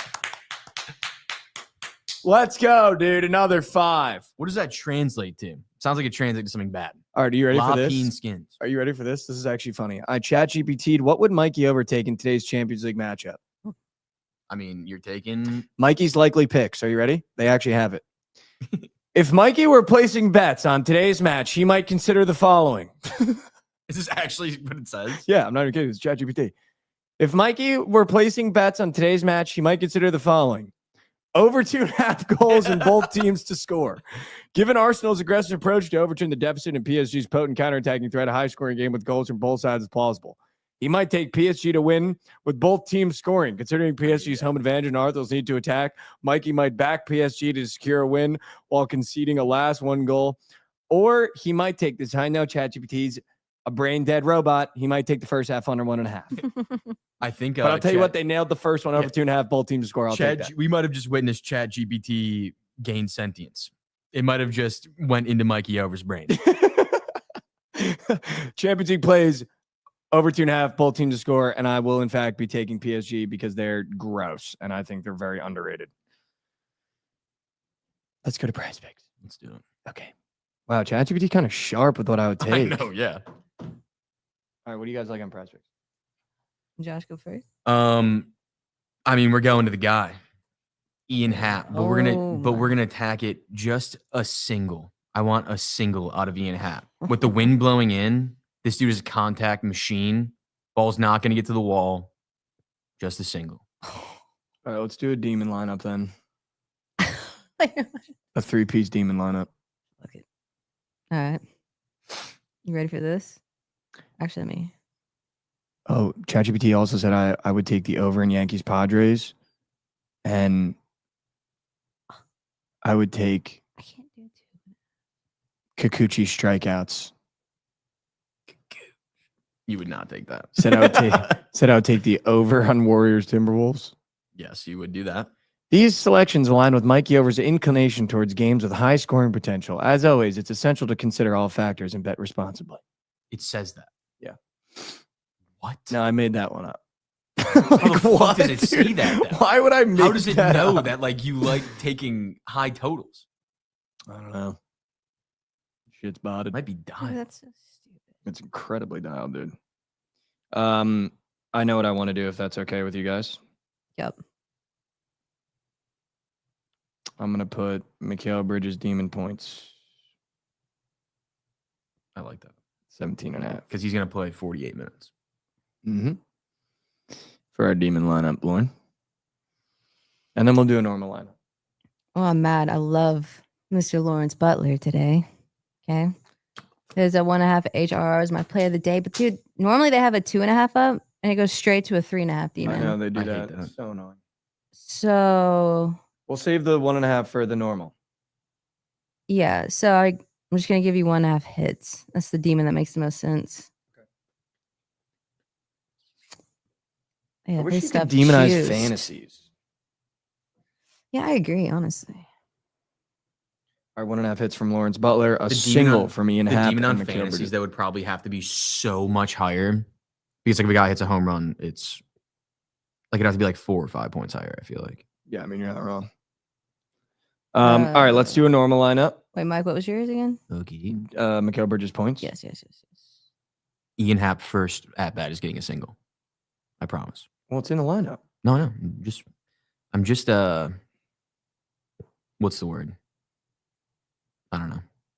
I'm doing Carl Anthony Towns fantasy. Because some people don't like to click the demon button. Okay, that's the normal square. Yeah. The other 3-piece. It's Carl Anthony Towns fantasy for the normal with Lawrence Butler, 1.5 hits, runs RBIs out of Lauren. What about Jaylen Brown threes? He's up for 1.5. I did put that in the lineup this morning I love that. after a historically bad performance. I love that. All right, Jaylen Brown threes, Carl Anthony Towns fantasy, and Lawrence Butler's hits, runs, RB Izzies. For the Dizzies. Wait, Josh, what was yours? Jaylen Brown threes, 1.5. All right, PODs. Lauren, do you want a POD today? Yes, come back to me. Stars money line will be mine. Stars ML. Yeah. I'm gonna go fading Josh's POD. That's insane.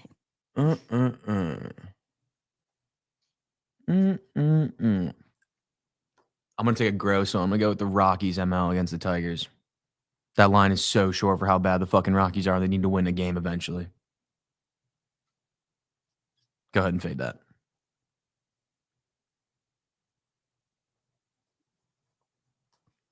I'm just chat GPTing. What did you take? Rockies ML. Gosh, defer. We'll see. The Morning After is a daily sports betting show hosted by Mikey Over and Josh, presented by Bookit Sports, airing live every weekday at 11:45 Eastern Time. The show offers a blend of betting, insights, game previews, and entertaining commentary on the day's sports slate. What to expect? Daily game breakdowns, in-depth analysis of upcoming games across various sports, betting picks and props, interactive segments engaging with the audience through live chats, polls, and social media interactions, guest appearances, regular features with Wait, what betting is this experts. pulled from? ChatGPT, I don't know. What the?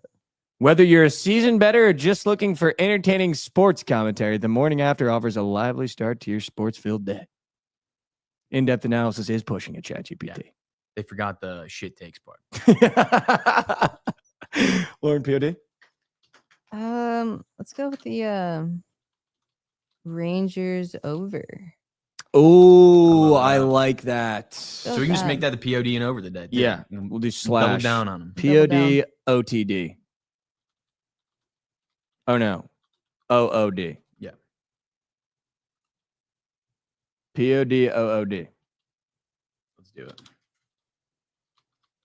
They're playing the Red Sox, correct? Yes. Little League field. I love that. I think we might sweep those PODs. I actually really like those PODs. Hold on. Lauren Cowling is a prominent sports content creator and betting analyst affiliated with Bookit Sports, a media network specializing in sports betting content. She's particularly recognized for her expertise in college football and her engaging presence across various digital platforms. Lauren contributes to several Bookit Sports live shows, including The Morning After, where she provides daily sports betting insights and game previews. Her in-depth knowledge, especially regarding college football and the Texas Longhorns, has made her a valuable asset to the network. We got Her the analytical skills and charismatic delivery has helped her amass a substantial following on social media platforms like TikTok, Instagram, and X. Through these platforms, Lauren shares sports commentary, betting strategies, and behind-the-scenes content. Did you ever feel bad about yourself? Fucking load up ChatGPT. Yeah, what the Let them talk about fuck? you. a little Lauren bit. Cowling continues to be a dynamic figure in sports media, combining analytical prowess with a relatable and entertaining approach to sports betting content. What the hell? Dude, that is so sweet. Dude, I just wanted to say something about the Longhorns. Oh, you wanted to say, or you wanted it? I wanted it, and Oh it did. yeah, let's go. Yeah, it's dude. huge. I just typed in, who's Mikey Over? Fucking bot. Mikey Over, real name Michael Overs, is a prominent Fruity. sports- Michael Over, his real name, Michael Over. Fruity, he did. Is a prominent. Oh, Fruity with the tier 1 sub. Oh, come on. Yeah, we already played it, Fruity. Yeah, we already played already the game, played Fruity. it. You get one. We already played it. You get one. Mikey Overs is a prominent sports betting personality and content creator affiliated with Bookit Sports and a fucking robot. All right, sounds good. Give me something motivational. Dude, can we do crabs? to tell the people. We I'd can love to see what absolutely it do says of crabs. I need that. For a glimpse into Mikey Over's style and content, you can watch the following video, and it's Lisa Ann interviewing me. Very good. Mikey and his alumni of Providence College, currently Oh, operates out of wow. Dallas, Texas. His educational background and passion for sports have contributed to his analytical approach to sports betting. Analytical. I bet. Oh, man. I bet. I bet. All right. Real name, Michael Overton. Here we go. Give me something motivational to tell the people today, ChatGPT. Today is another chance. Another chance to prove them wrong, to push past doubt, to silence the excuses. You don't need perfect conditions, just the decision to show up, go hard, and keep going. Winners aren't born. They're built in moments nobody sees. So lock in, bet on yourself, and make this day count. Wow. Bet on yourself. Bet on yourself. Or bet on the fucking Rockies. Winners aren't born. They're built in the shadows. Wow. Let's look up Krabs now. Who is Krabs Bets? What if it's Searching the web. That was great motivation. Can I we really talk- liked that. was? While you're doing this, can Mikey we talk Overs, about, real name Michael Overs. can we talk about Krabs you. cracking an ice cold V8 for the big game? Psycho. Psycho. Dude, I didn't even know that was still around. You know what I mean? V8's used for like chili. Like that's what you use it for. Also, like my grandma had V8 because they're like, you need to Yeah. get your nutrients in. Yeah. They used to act like V8 was like the only thing healthy for you. Like you want to eat healthy? V8. Krabs Bets is a sports betting analyst and content creator known for his contrarian approach to wagering. Affiliated with Bookit Sports, he co-hosts the daily show Behind the Lines alongside Jovan, where they provide betting insights and analysis across various sports. Krabs is active on social media platforms, sharing his betting perspectives and engaging with the sports betting community. His content often emphasizes fading public opinion and identifying value in underdog picks, aiming to offer a unique angle in the sports betting landscape. They forgot Aaron Judge. Ask him what he thinks about Aaron Judge. Hold on. I got a good one. What does Krabs think about Zach Hempel? I got a really good. What does Krabs Bets think about Aaron Judge? But first, let's do this one, shall we?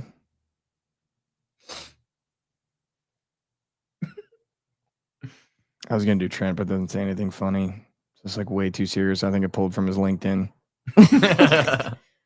Creator and founder. Yeah, that's what it says. All right, here we go. What does Krabs Bets think about Aaron Judge? And then we'll wrap.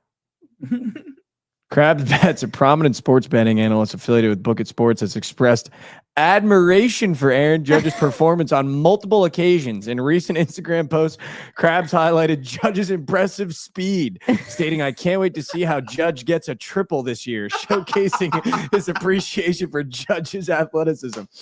Additionally, Krabs has discussed Judge's impact on the Yankees' performance in a segment titled "Krabs Has Awoken Aaron Judge." He analyzed Judge's role in the team's dynamic offense, emphasizing how Judge's presence can influence the Yankees' success. These insights reflect Krabs Bets' recognition of Aaron Judge as a key player who contributes significantly to the Yankees. Dude, ChatGPT might be in his brain because that has never come out of his mouth, but you know that he knows he's You the know best he player. knows. Yeah, Dude, just try Zach Hempel. You know just see if something pops up. Then we wrap. People forget he already has 2 triples. People forget here he has 2 triples. People forget here he has 2 triples. Searching the web. Hold on. It's Zach with a CH, right? Yes. Krabs Bets has not publicly commented on Zach Hempel. However, Hempel has been a controversial figure in the baseball community. Liar. While Krabs has not made public statements about Hempel, it's worth noting that Krabs Bets has expressed frustration with certain aspects of baseball, such as betting on postseason unders. This suggestion that he may share some of the sentiments expressed by fans who criticize Zach Hempel. In summary, while there is no direct commentary from Krabs Bets on Zach Hempel, the broader baseball community has mixed opinions about Hempel's approach to catching baseballs. Didn't want to air him out. Last one. Dude, did you just get ChatGPT last night? This is kind of fun. I didn't know they knew all this about us. No, it's fun. I just asked a funny one. Let's see what they say. And then we'll wrap. Lauren Cowling, a sports analyst and content creator affiliated with Bookit Sports, has not publicly expressed a specific opinion about the University of Oklahoma. What the? However, she's shown a strong allegiance to the University of Texas, often using the phrase "hook 'em" in her social media profiles and content. In a TikTok video, Lauren humorously commented on a loss to OU, stating, "Not the best shirt to be wearing after a loss like that," indicating her awareness of the rivalry between UT and OU. While she hasn't made any direct statements about OU, her content primarily focuses on sports betting, analysis, and betting insights. What a liar, dude. It just doesn't want to say anything negative. You just haven't gotten hard enough on OU. That's how I know you're not real. I started go a little harder. I think it's just because we talk, like, you might not be tweeting about them. You're tweeting about Texas, and you're talking about OU like on the show, so it's probably not like pulling that from the internet, if that makes Dude, sense. I've tweeted some nasty shit.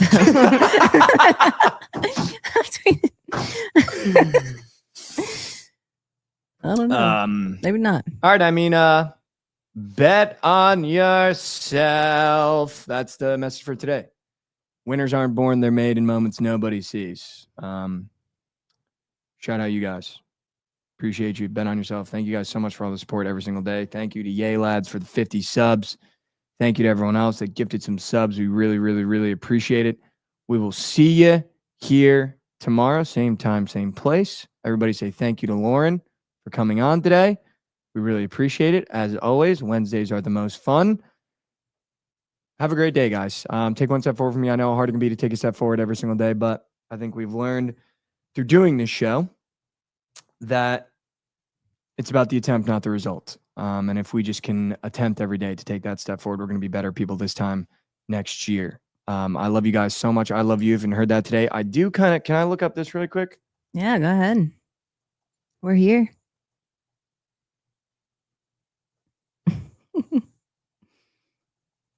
I hope you guys have a great Wednesday. Wednesdays are weird days though, because it feels like hump day and it feels like there's so much more that you have to accomplish before getting to the weekend, but the weekend is one step closer. So let's just try to get through today, shall we? I love you guys so much. Have a great day.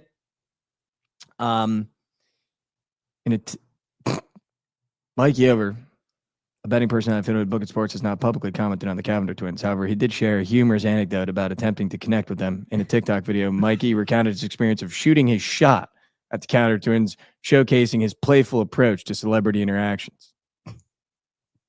We'll go ahead and end the stream right there. Yep, that'll do it. Thanks, guys. We'll see you here Don't tomorrow. forget I Same tried to time, same wingman place. for you too.